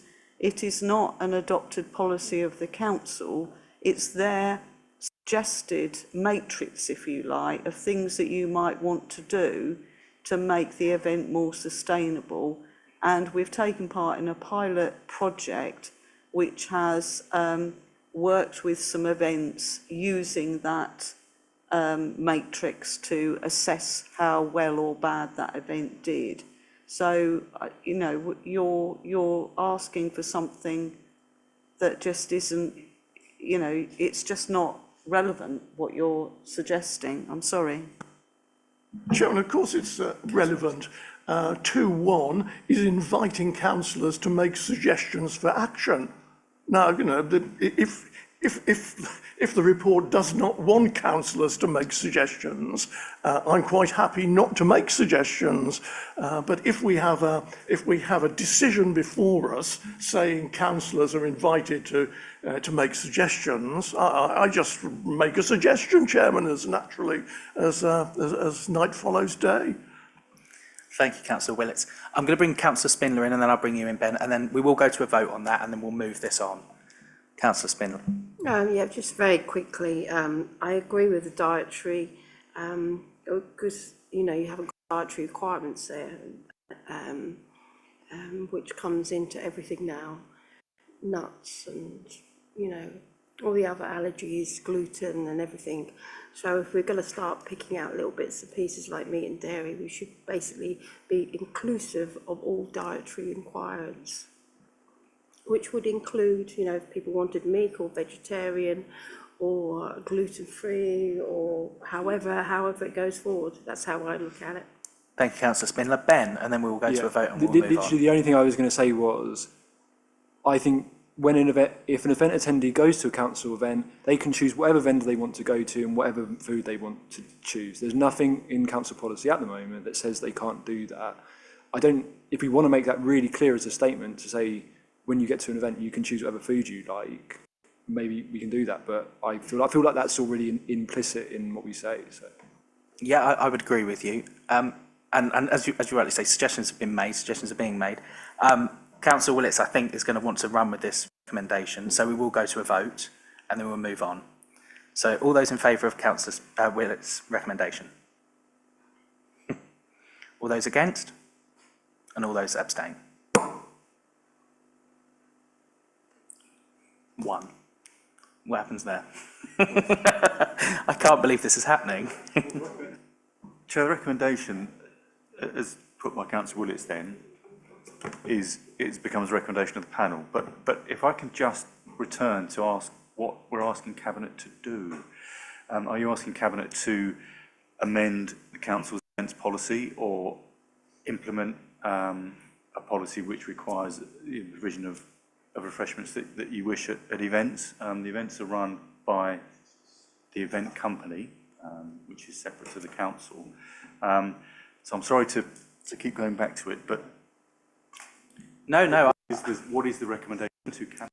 Councillor Willits, I think, you've made a suggestion. That suggestion is going to go to Cabinet regardless, and it's all going to be minuted. I would be happy with that, and I think the panel would, because that's your right to have that suggestion, and that has been asked of us. But if you want to flesh out your recommendation, but I would take it as a suggestion. Chairman, I was just doing what we were invited to do in 2.1. That is my view. It may not be the view of Cabinet, and if so, they will just drop it in the waste bin. Mel. Thank you, Councillor Willits. Mel. Just for my clarity, Matthew, so there was one vote for, no one against, and everyone else abstained. So is it carried? It's still a quorum, isn't it? It's carried. Yes, it is, unless the recommendation is opposed, it would be carried with a single vote and 5 abstentions. The panel is quorate to make a decision. There's no harm in it. I would say as chair that we just move on. We were asked to make suggestions. We made a suggestion. It goes to Cabinet. Cabinet can do what they like with it after that. Okay, we'll move on from this item. It's 7:20. We've got one item remaining and the work programme with a little bit of a discussion around that. Do people want to break, or are we happy to push on? Good to push on? Brilliant. Okay, so we've got the Climate Emergency Action Plan Year Review. We have, say again, Matthew, sorry. I'm sorry, I beg your pardon. My ears are going everywhere. Someone's going to say something. Right, so yes, item 9, Climate Emergency Action Plan Year Review. We have Councillor Chifley to speak on this item first and foremost, and then we have Ben to present. Councillor Chifley, when you're ready, you have 5 minutes.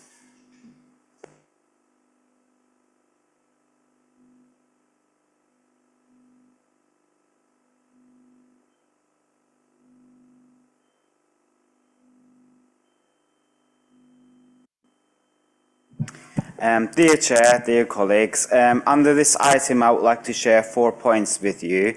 My first point is during the last meeting I referred to section 5.19 of Climate Office's report and requested that new actions include a pollinator strategy. Although it was resolved that the contents of the report be noted, there is no such inclusion or mention in the Climate Emergency Action Plan Year Review. In fact, there is no mention of pollinator strategy in the whole document. Considering that page 58 refers to biodiversity duty reporting, I believe developing a pollinator strategy could help with Council's biodiversity duty reporting. Therefore, I would greatly appreciate it if ESB could ensure that pollinator strategy will be on top of committee's agenda in the new municipal year, as I've been raising this point since last year, and it is something that supplements our climate policy. My point 2, on page 61 under Colchester City Council Climate Emergency Action Plan 2024-2027, it is noted that since declaring a climate emergency in July 2019, Colchester City Council has been reporting on both its greenhouse gas emission and the actions that are being taken to reduce emission and environmental impacts across Colchester. However, this information directly clashes with the 2023 Climate Emergency UK Climate Action Scorecards Assessment referred to on page 57, section 5.13.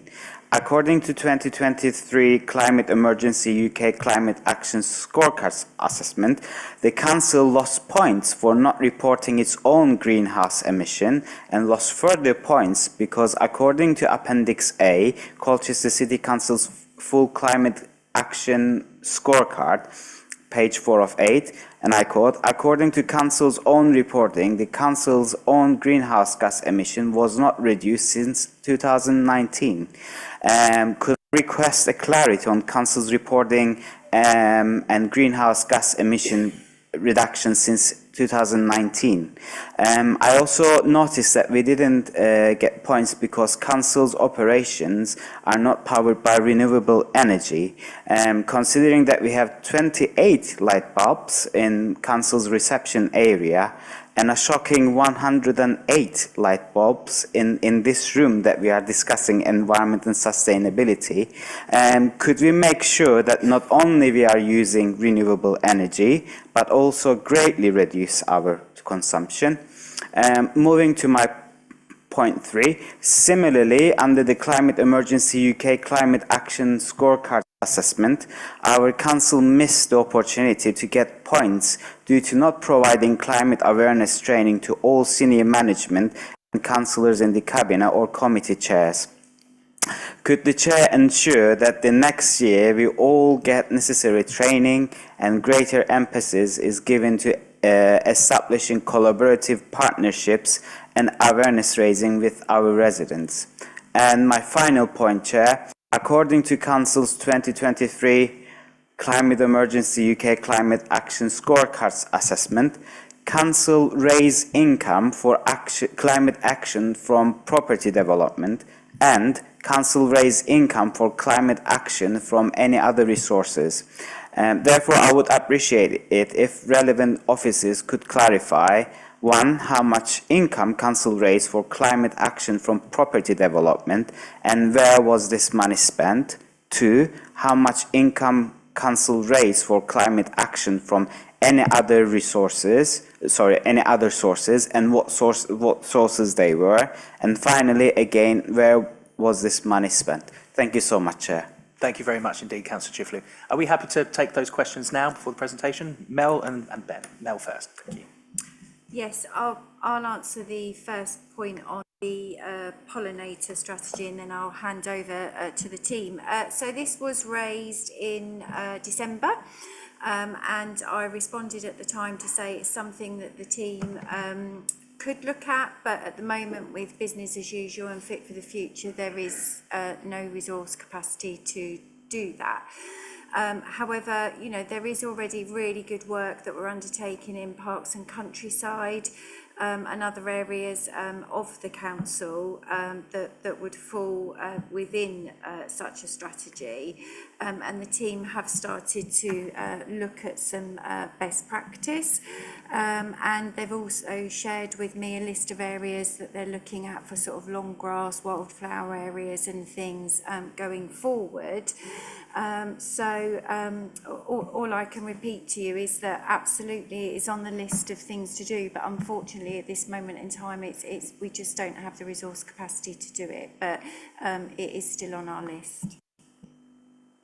Thank you, Mel. Over to Ben. Yeah, I'll respond to it a little bit, but also if you could send me what you've written, Councillor Chifley, that'd be really helpful, because I was trying to dash between all the page numbers and things you were saying, so I couldn't follow everything. But you mentioned about we didn't get marks for reporting on our emissions. I know why that was, and it's something that we've amended since that scorecards assessment. So I'm hoping that when the new assessment comes out in June 2025, we should get the marks in relation to that. The reason why we didn't get marks in relation to that is because we weren't clear about the methodology that we were using to calculate our emissions. We simply put the figures up for our emissions rather than saying how we'd come to that. We didn't publish like a comprehensive report separately to it. But since that, we have started to do that now, and they are publicly available on the website. So I think they should give us the marks this time. I don't see why they wouldn't. And again, they couldn't give us the mark for the other bit about how much we'd reduced our emissions, because to get that, you had to meet the first part of the question, because they couldn't see we hadn't met the first part of the question. They then couldn't give us the mark for that subsequent bit. So in June, when the scorecards come out again, we should get marks for both, because we have reduced it by enough to get at least the first criteria mark. So we reduced emissions by about 13%. Since 2019, and I think it's 10% to get the first mark, and then it's others for further reductions. In regards to renewable energy for council operations, yeah, you're absolutely right on that. So we do have solar panels, obviously, on some of our buildings, Leisure World, Crematorium, and a few other sites as well.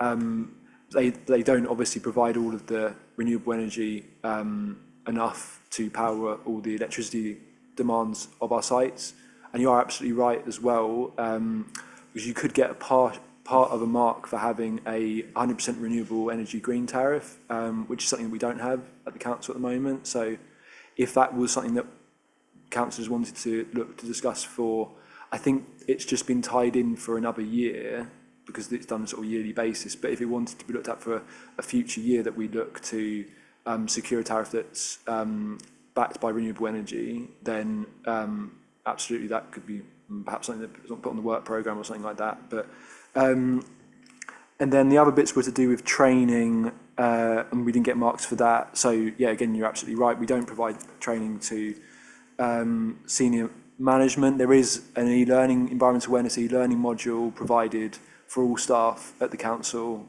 but unfortunately it's only voluntary at the moment if staff want to complete that or not. It wouldn't be enough to get the mark anyway in this scorecards assessment because it's not long enough. They have to meet the sort of the 7-hour standard training that you have to meet for sort of to get carbon literacy approved. We did try and organise some training in, I think it was last January or perhaps the year before, for quite a lot of senior councillors, and a lot of them did it, but it wasn't enough to say. We couldn't say that all the cabinet went on it, so we couldn't then mention that. We couldn't get the mark for that because not all the cabinet went on it. But certainly, Councillor. Did I just hear that the cabinet did not complete that suggested training? All members of the cabinet did not. It was something that was offered out. It was I can't remember exactly when year it was. It was either January 2024 or January 2023. We'd got an offer of carbon literacy training that councillors could come on, and a few. We put it out to not everyone because we didn't have that many places on the course, but we did offer it out, I think, to all the cabinet and a lot of the committee chairs and things like that at the time. And some of them did take it up and some of them didn't. So yeah. It's about 50%. Thank you. Yeah, I think.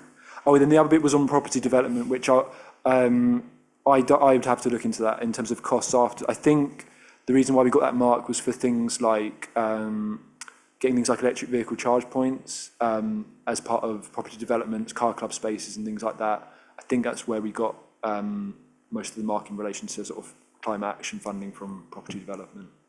But I'd have to look into exact values and stuff. I'm not sure if that would be easy to get though. Thank you very much, Ben. Councillor Chifley, you have a minute to respond. Oh, just a big thank you to you all. Thank you. Thanks very much indeed. Okay, on to the item itself. Ben, if you have a little presentation for us or update, it'd be brilliant. Thank you. Yeah, if you could bring up the slide. So,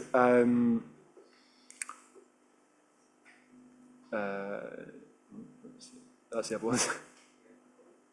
No worries.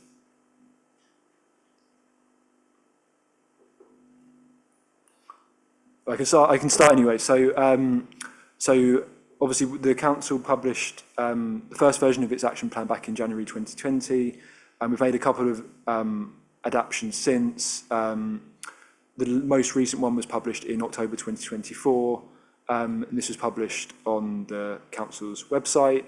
Obviously, it's had the various different themes that you know about and mentioned in the report. So this report is basically to summarise some of the key progress and achievements that have happened in the last financial year. It particularly focuses on things that have happened since October 2024, just because we were trying to sort of track the progress since we'd most recently published the plan. So if we go to the next slide, that essentially says what I've already said, but we wanted to try and improve the information that we provide publicly in terms of showing the progress and updates of actions on a more frequent basis. This is the sort of the first update since we published the action plan, and it will go publicly on the website so people can see it and basically show that we're accountable, really. We also updated the sustainability web pages towards the end of last year, so a lot of the content on there is fairly fresh. The infographic thing on the right is something that we produce every year that just sort of gives us a flavour for residents who want a sort of a quick snapshot of some of the things that we do. So yes, if we go to the next slide. Yeah, so we've got basically, in the report, it picks out some of the key progress and achievements. You've got the appendix of the whole action plan where progress on each of the actions is given. Some of them there's either the action might have been paused or not a lot's happened, so it does say that. We have got sort of a written comment for each of those, so you can look into it. I've just brought out the key bits. So the first bit looks at some of the stuff related to our own estate. So one of the big projects that we've been doing, funded by Sport England, is some energy efficiency and water saving measures at Leisure World. So we've had a water filtration system put in. That's on the bottom right of the slide, I think. That is a system that helps to reuse water that was used in the pool. So basically what would happen is pool water and the fitness pool would go to the sewers traditionally after it had been used, and fresh water would then come in to top the pool up. Now with that water filtration system on site, we can treat the water using ultraviolet irradiation and other methods to actually get rid of any sort of bacteria and things that are in that water and reuse it again in the pool. And it's a fairly new system, so it's positive that we've got it on our site. We've also had some more energy efficient motors put into things like air handling units on site that control ventilation around the building. These are much more efficient than the ones we had before. These are the things sort of shown in the picture just to the left of the water filtration system, the sort of smart blue units. We've done some work on the council's housing stock. So there's lots of bits about sort of funding that we've had in to improve the energy efficiency of that. Also about smart thermostats that have been put in to help improve monitoring of residents' use of heating systems, and using that as a way to basically identify if residents might be suffering from fuel poverty or at risk of things like damp and mould. So they can look at things like humidity, and it enables then CBH staff to sort of follow up with that resident if they might need help with sort of paying their energy bills and things like that, to ensure that they are doing that and living healthily, essentially. We've done some work on heat network feasibility study, so that's been funded by government, and that's been working with the University of Essex and the Greater South East Net Zero Hub, looking at basically sort of a connected sort of shared heating solution for a number of buildings up towards the University of Essex Way, including the University of Essex estate, potentially also parts of the council's housing stock in Grinstead as well. So we're due to get some results from that later in the sort of spring, summertime. We've also been doing some early work with other North Essex councils, looking at options for investigating rooftop solar and solar car park canopy potential in some of our own council estate. It's something that we want to work on with others to sort of build up a bit of a more of a joint proposal. So that's positive. And in the middle is some cows. So on Cymbeline Meadows, there are some cows that obviously graze that area of land, but they cause problems with things like eroding the riverbank, which can harm sort of biodiversity and water quality. So last year, some improvements were put in there to install pumps that help to get water out of the river into troughs for the cows rather than them having to go into the river to get the water out, as well as improvements made to the riverbank as well. So go to the next slide. So we've got some travel and air quality related stuff. So the first bit is on some of the wayfinding projects the council's done. We've had a sort of continuing project on promoting sort of walking and cycling from the North Station to the city centre through the Fixing the Link project. That's had some improvements done recently, or not that long ago, with the planting at the Albert roundabout and some of the yellow flags that have been put up to guide people on that route in.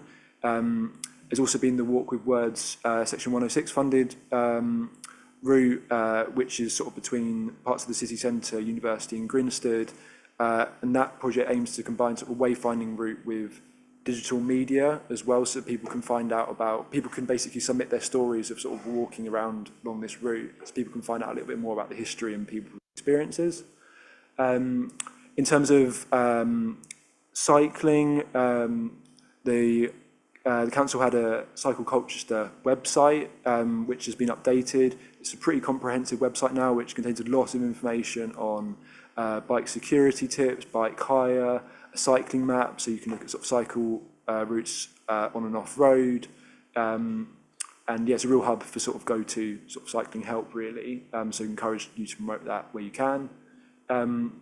In the last sort of autumn and going into 2025, there's been a new officer that started in the team, funded by government, and they're doing some work with businesses on trying to promote travel to businesses, and also raise awareness of benefits around air quality. So they're at the moment developing an e-learning module for businesses, so they can learn about more about air quality and how they can sort of improve some of their practices to encourage sort of more active travel and improvements of air quality around the city centre. We continue to work on some of our e-bike and e-cargo bike schemes. So obviously we've had the schemes that are available for businesses to be able to use these bikes and loan them. It's also being extended so residents can now do the same. So they can try out some of these for longer periods of time. So for, from a week to a month, they can loan a bike from the council, try it out, see what they like. And it might be an opportunity, they might sort of inspire them to then look at that as an option for their own family. Also beginning some work on a cargo bike home delivery service app, working with Colchester e-cargo, who do a lot of the deliveries for businesses around city. So it's another way to sort of improve the option that provides for residents, really. On waste, so I'm sure most of you know that the council created a new recycling and waste strategy to update that in line with government, the government's Environment Act around simplifying and improving recycling collections. as part of, or as linked to that, the council's increased the amount of materials it collects for its business waste for recycling. So since since November, I think, last year, the council started offering food waste collections to businesses. And then from February this year, they've started offering expansions to the other sort of dry recycling things. So things like plastic and cans, I think, were added to what they could also recycle already. So that's, again, another positive. And also been doing work on increasing action on fly tipping, taking part in sort of awareness campaigns around that, organising community action days to clean up certain areas. I mean, recently they've been doing some work in sort of coordination with the Great British Spring Clean, involving staff with that as well. So again, that's been good. Next slide. Yeah. So on list.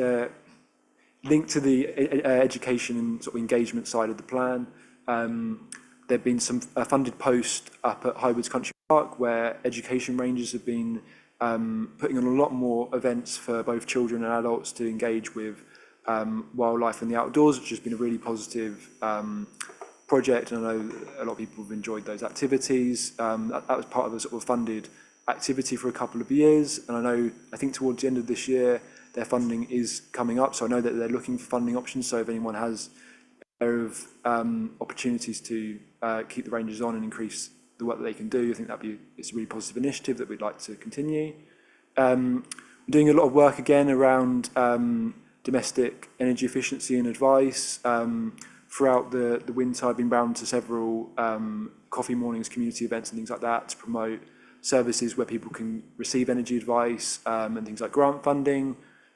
We've been supporting the delivery of some of the grant funds, like the home upgrade grant that's mentioned in the report.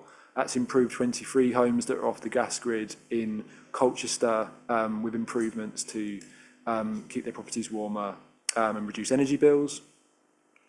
In relation to planning that's mentioned on the slide here, we've worked with Essex County Council and their Climate Action Planning Unit. They've developed a net zero homes and buildings policy that's been backed by very good sort of evidence from lawyers and other firms that says that this is viable in Essex. And we put that within the preferred options local plan as a policy that we'd like to include within that. In relation then, the final thing, which is to do with changing the way we work as a council and our culture.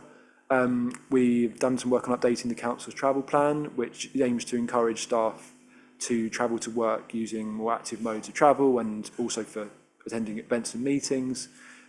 This recently got an accreditation from the MoShift platform as a very good travel plan, which obviously recognises some of the new initiatives and improvements that we've made to reducing staff travel to work sort of by car and other things like that. It recently offered a electric vehicle salary sacrifice scheme for staff, in addition to our sort of cycle salary sacrifice scheme that we had already. So again, providing another option for staff to look to change their behaviours.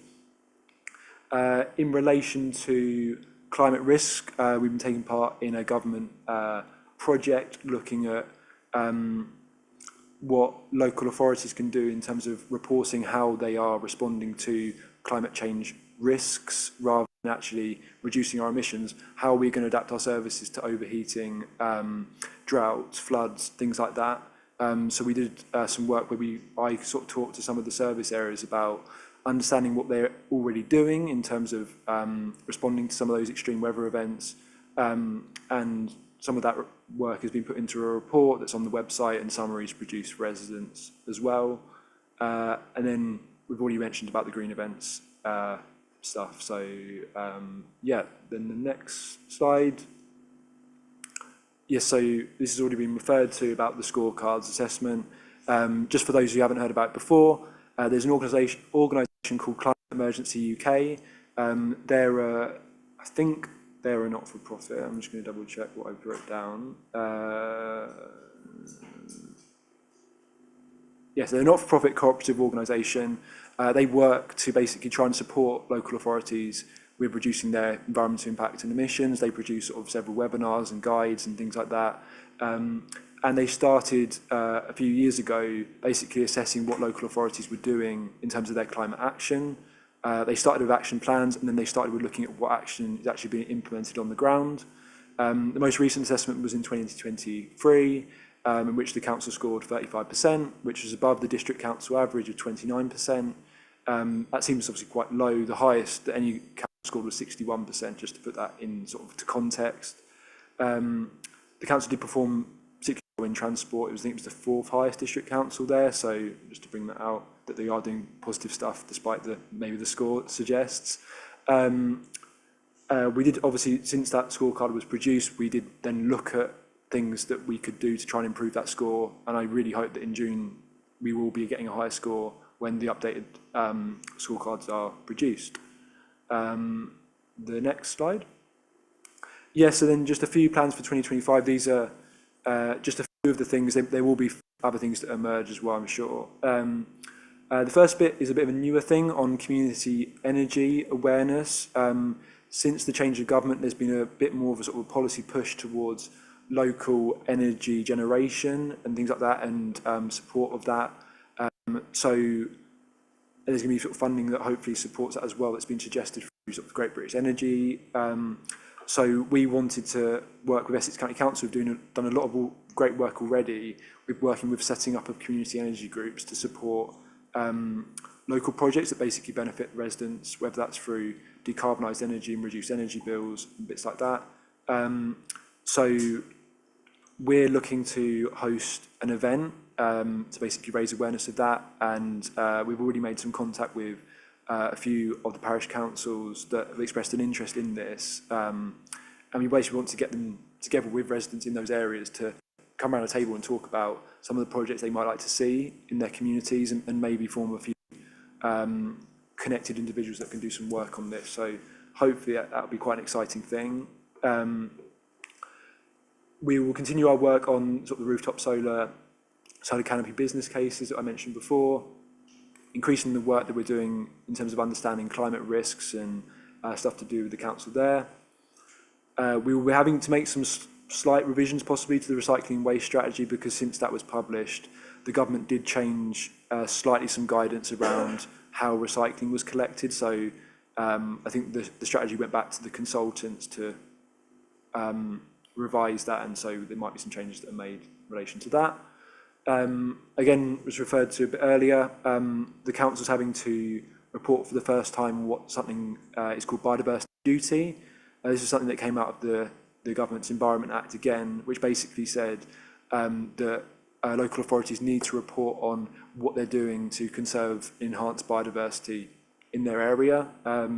So we've been doing some work to collate actions and policies that we've already got on that, and then we also have to set out over the next 5 years things that we'd like to do. Obviously, that's will be with the caveat that sort of LGR and devolution will sort of may affect what actually happens, but it will be mentioned in the report as things that we're looking at and considering.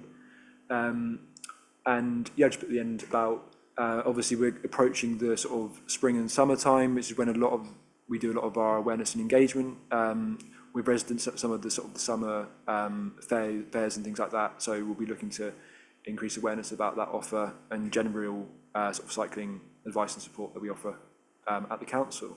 So I think that's it. I don't think there's another slide. Yep. Yes, again, just going back to what the recommendation of this report is. Yeah, note what's been said. Feel free to ask any questions about any of the updates that are in the report or the appended action plan. If there are things that we want to do for future, I think I welcome ideas, but I don't think we're making any recommendations to Cabinet about things we could do. We're just talking about things that we might want to do as officers and look into. Happy to then look at that for sure. Thanks very much indeed, Ben. That's a really good presentation, and thanks to your team as well for the action plan update. I saw Councillor Spindler indicate, and then Councillor Young, please. I have to say, some amazing work you've done there for starters. Just two quick, very questions. First one was for those with disabilities that are only able to use an e-bike. Is there bikes that are adapted for those sort of people to use from the station to the town centre and vice versa? And also, I noticed in London they've got these water bollards where you can go and top up your water. We'll be encouraging them around parks and in the centre of town and outside schools or something to encourage people to top up their water bottles. Yeah, go for it, Ben. Can you help on the... Yeah. Mike knows more about sort of the cycling, the bike stuff than me, so I'll ask him to respond on that point in a second. Water fountains, I know there are a couple around the city centre. There is one, I know, by Holly Shoes Museum in the park. It probably is something that we maybe look more at. We probably need to look at what we already have around the city centre and maybe look at the gaps and things like that. But absolutely that links well to also adaptation, because increasingly we're going to be expecting warmer temperatures and things like that. So the availability of water is obviously really important. I think it could also just be supported by promoting things like getting sort of city venues to promote sort of the refill campaigns, so where you can get free tap water at any sort of cafe and food establishment, things like that as well, so people feel really comfortable about going into somewhere and just getting it from there. But that's a really easy option too. But yeah, I don't know if you... Over to you, Mike. Yep, so on the cycling, the accessible cycles and the things, we've got, so the council don't have any bikes that are specifically geared up for accessibility, like non-standard ones, but there is an organisation called Wheels for All, who are based at the Colchester Northern Gateway, who do have a really fantastic range of adapted cycles of all sorts, which people can go up and use there. I would also note as well, e-bikes themselves are absolutely amazing for people who have got perhaps an injury, some sort of disability, which because they're able to, it helps them cycle, which are available. We do have our cargo bikes as well, which people can borrow, and someone can sit in the front, somebody else can be pedalling, which we've definitely had people using already for that. Thank you very much. Councillor Spindler to respond. Yeah, thank you very much for that. It's just my concerns about the e-bikes. Obviously, I just think that it'd be nice to have some properly adapted ones that were from the station to town. That would make it a lot easier. Not everybody can sort of get their leg over or something to some of those bikes. And while I just, lastly, very, very quickly, is the scooters. I don't believe they have a light on them, where the e-bikes do. Very dangerous on pathways and trip hazards. So yeah, so just to clarify, there's two different hire schemes there. So there's the DOT ones, the DOT on the street hires, which are the kind of teal coloured ones you see around, which are the e-bikes and e-scooters. And then the council have a pool of e-bikes and e-cargo bikes, which are available for residents to hire for either a day, a week, a month. So, and they are responsible for those. They aren't just left on the street in the same way that the other ones do. And I would say on that point as well, all of them do have lights. They're all kind of really nicely done as well. So, and the DOT ones as well, they've all got lights attached to them. Whether they're broken or not is an issue for... I would say as well, if residents have got concerns about any of that, please do raise it with DOT using the channels they've got. They've got a really good team locally who will go out and see to any issues with the bikes and scooters. Thanks, Mike. Councillor Spindler, anything else? Happy? Councillor Young. Yes, I was in Newtown Sunday and talking to residents there. There's a lot of residents who in conservation areas that would like much warmer homes, but they're frustrated by planning legislation really that makes it impossible to make adaptations to their homes to improve the thermal efficiency of those homes. So I don't know whether that's something that could be looked into in terms of whether our policies conflict with each other on some of those programmes. The woman who I was talking to was talking about external cladding that isn't allowed because it's a conservation area. So she was frustrated about that. The other question I wanted to ask you, I'm looking at 7.2 on the action plan, which is grant funding, and the HUG grant. 23 homes have been upgraded with energy efficiency. I know in the past there's been quite a lot of barriers to actually complying and getting some of that funding. I don't know whether that situation has improved, I don't know whether we get an allocation of resource from Colchester or whether there's a national pot and how it works. But I know in the past it's been very underutilised, not because of the demand isn't there, but people fall foul of this part of it or whatever. If you could just give us an update on whether things have improved, whether there will be any future grants in terms of upgrading homes, and whether the new government are making changes to make it easier to access that funding. Thanks, Councillor Young. Ben. Yes, the first point around conservation areas, I don't know enough about, so I'd have to look into the rules are at. I know that if you're sort of changing the exterior of the property, in a conservation area, that would have sort of implications for how it looks from the outside compared to other things. So in terms of whether we can alter anything to make that a bit easier, definitely something we can look at. I can ask someone about. And then in regards to the energy grant schemes, so the home upgrade grant was one that we were part of a consortium who got funding for it. So the consortium covered lots of different areas. It covered Essex, it covered parts of London. I think it was about 49 local authorities in that consortium. So a large chunk of money was given, and then it was allocated. We didn't get the money in our account, but it was like Colchester's been allocated this proportion to try and spend essentially or get homes upgraded.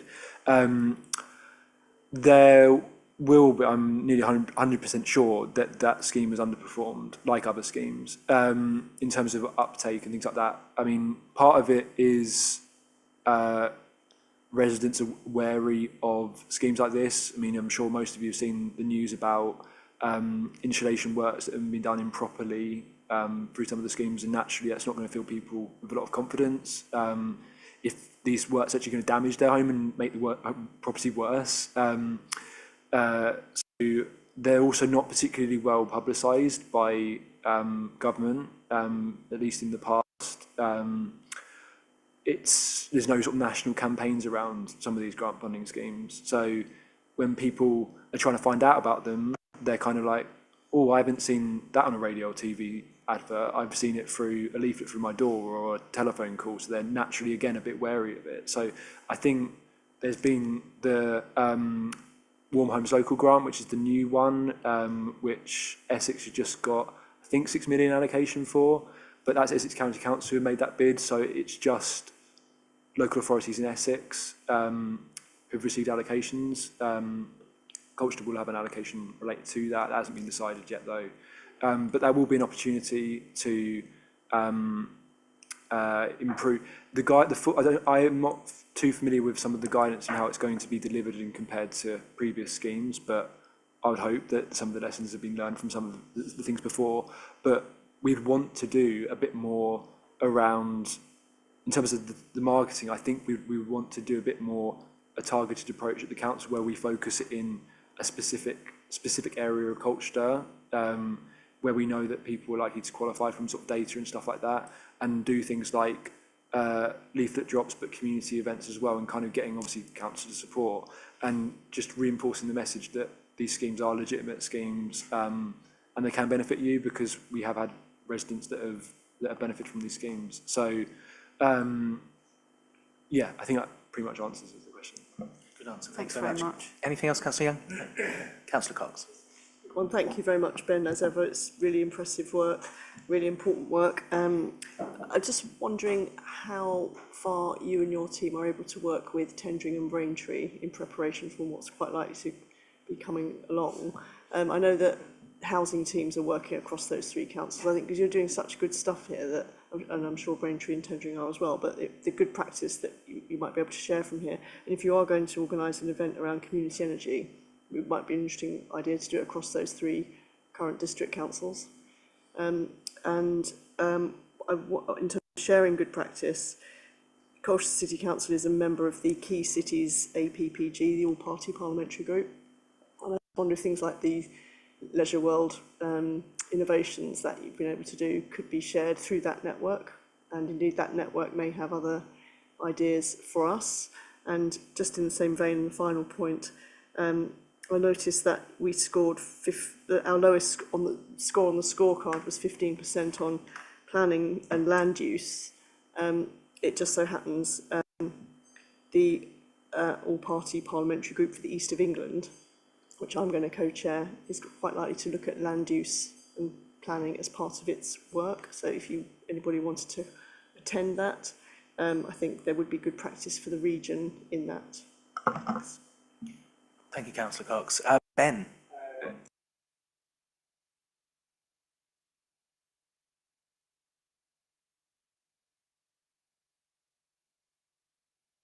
To work with Tendring and Braintree, so naturally through some of the North Essex Council's work that's been going on, we've already been sort of building a connection with them. And yeah, again, it's something that we want to do, build up stronger connections with those officers. So yeah, we will continue to do that.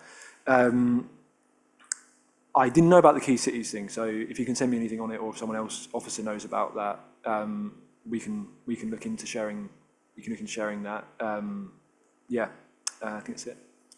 Mel. Thanks, Ben. Mel. Just to add, Councillor Cox, you'll be pleased to hear that I'm meeting my equivalent at Braintree next week to have a conversation about joint possibilities, and I've also reached out to Tendring. Happy days. Thank you very much. Anybody else on that? Councillor Willets. Yes, Chairman. We should not forget we might need to consult with Malden as well on these environmental matters, because although the council seems set on a 5-unitary, I think just about everyone else in the world, including the government, says it's going to be 3. So we shouldn't shut them out at this stage. I'm a firm believer, I suppose, from my engineering background, that unless you can measure something, you can't manage it. And as councillors, clearly we have to ensure that we are taking a good oversight of the work that's being done on carbon reduction. If anything, Chairman, there seems to be just too much information and knocking around. There's the action plan, which we have shown this evening. There's the scorecards, which are we've seen, and new versions are on their way. There are the business cases for individual projects, which we see going through Cabinet and other forums from time to time. And I personally find it very difficult to pull together just how effective these activities are. And I sort of regret that when we look at the action plan summary that we have in front of us, we don't have an extra column which tells us for each of these great measures which we're spending a lot of time and effort putting into practice, just how it will reduce the percentage of the council's carbon and also reduce Colchester City's carbon. And it may be that there's a constant ratio between those two, but I can think of instances where there wouldn't be a constant ratio. But I think that sort of, set the trends so that when we look at the item 1 on groupings 1, the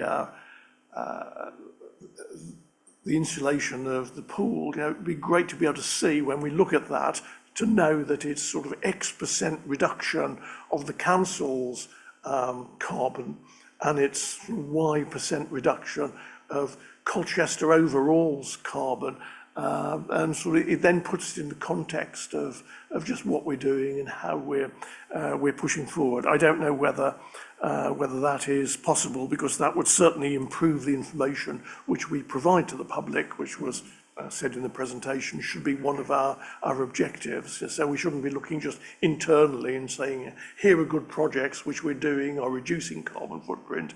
We should set it in the context of the council and the city's overall generation of carbon so that we can see just what we have done to reduce it.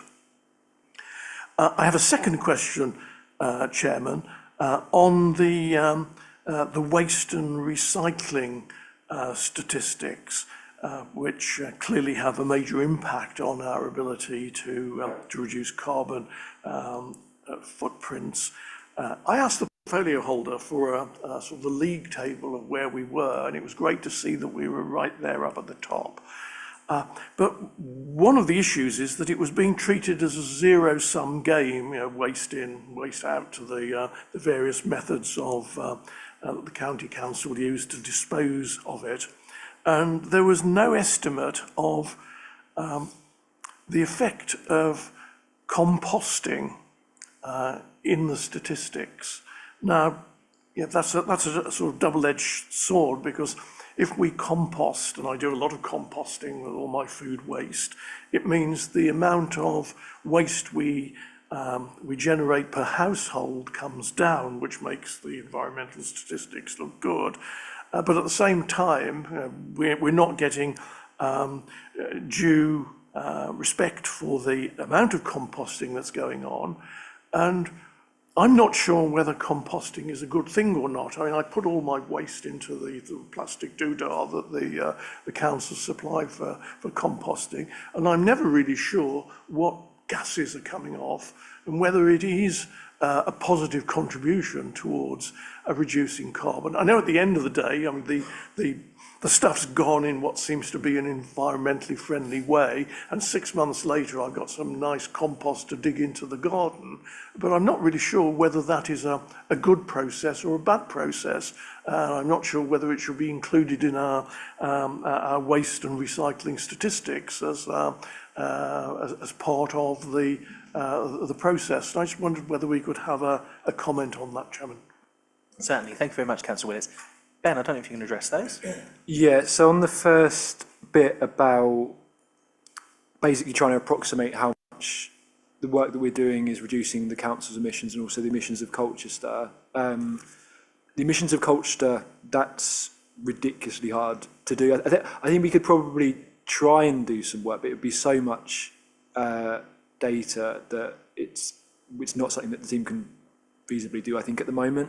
I think we can try and maybe communicate some of the positive things that we're doing better. I know that some of the work that's been done in terms of some of the work in some of the e-cargo sort of stuff about saying that the amount of deliveries sort of facilitated through that service is reducing the amount of journeys that might be made by car and van for delivering goods. That can be coordinated in terms of sort of contribution to reducing emissions. But I think it's quite difficult to do. We'd have to get a lot of data together.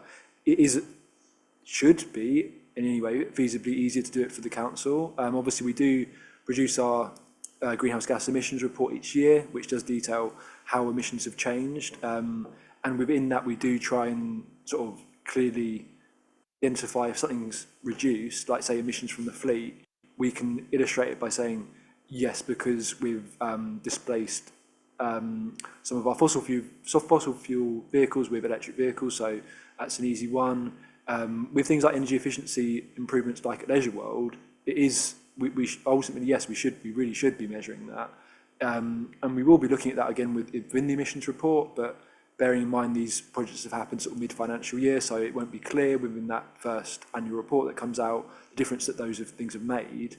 Additionally, the metering at Leisure World there's sort of 1 or 2 meters, one for sort of gas and one for electricity and one for water. It's such a massive building that we can't get that complex breakdown about how improvements made in certain areas actually making a difference. And it is something that we're keen to do. We're trying to put in requests for funding to improve the metering around that building so we can understand more about the initiatives that we're putting in. How much are they saving in terms of that energy? And that's an easy thing. If we know that, we can convert that into an emission saving for sure.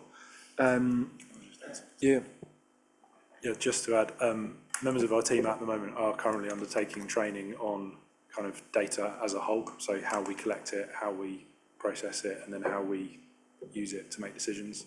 So that's happening over the course of this year. So yes, we are making moves on that. Yeah, and then just in relation to the composting thing, I don't think I would prefer it if someone from the waste team would comment on it. So I don't think I have too much to add. It's definitely better than putting it in your black bag. That's all I would say. So yeah. Thanks, Ben. Thanks, Mike. Oh, certainly. Yeah. Sorry. If I could just add a bit about the citywide emissions, other councils across the country, a few of them far better resourced than Colchester City Council, have done work on that, and it's probably estimated that our council emissions represent probably between 2 and 5% of citywide emissions. And I assume it needs rebasing each year as well, because we have a successful tranche of projects last year, which leads the total carbon footprint of the council to be smaller. So the new projects coming along have to be judged against a lower base because of the achievements made in the previous years. That would be correct, yeah. Thank you very much. Councillor Willetts, do you have anything to come back on? No? Fantastic. Anybody else? No? Okay, well, we're asked to note this, and I think we have, and we've asked questions. So I think that is it. Thank you very much indeed. We'll move on to the work programme. Ben, I've heard a rumour this might be your last meeting with the panel. Is that correct? Yeah, unless I come back as a planning policy officer here, then it is, yeah. You can. You're always very welcome. Yeah. Well, just... We just want to pass on our thanks to you. I mean, you've been a staple of this panel since its formation, I guess, way before I was a chair here. And you've always been a huge source of knowledge and help to the panel. So wish you all the very best. Thank you very much. You're always welcome to come back as a visitor. I know how much you enjoy it. It's such good fun. So thank you very much indeed. That moves us on to the work programme. I don't know if you could give us a little flavour of what we might be up to next month. Yes, thanks, Chair. As you've already mentioned, we're going to schedule an extra meeting of the panel for 28th of April. That will be to consider a revised glyphosate report, my understanding is, at the request of Cabinet. There's a couple of other changes that are in the work programme report, and I just would like the panel to note those, and they relate to items coming back in to next year. So if you're happy with that, Chair, that's... I'm happy with that. Is there any comments from the panel at all? I'm sorry to have put an extra meeting on you next month, but no, nothing? I'm sorry, yeah, we tried to balance around dates, but I think it's all get packed and trying to do it before the municipal year, but I'm sure we'll be able to work something out. On that note, we'll close the meeting. Thank you ever so much. Thanks to all the speakers, thanks to the visitors, and that's it. Thanks.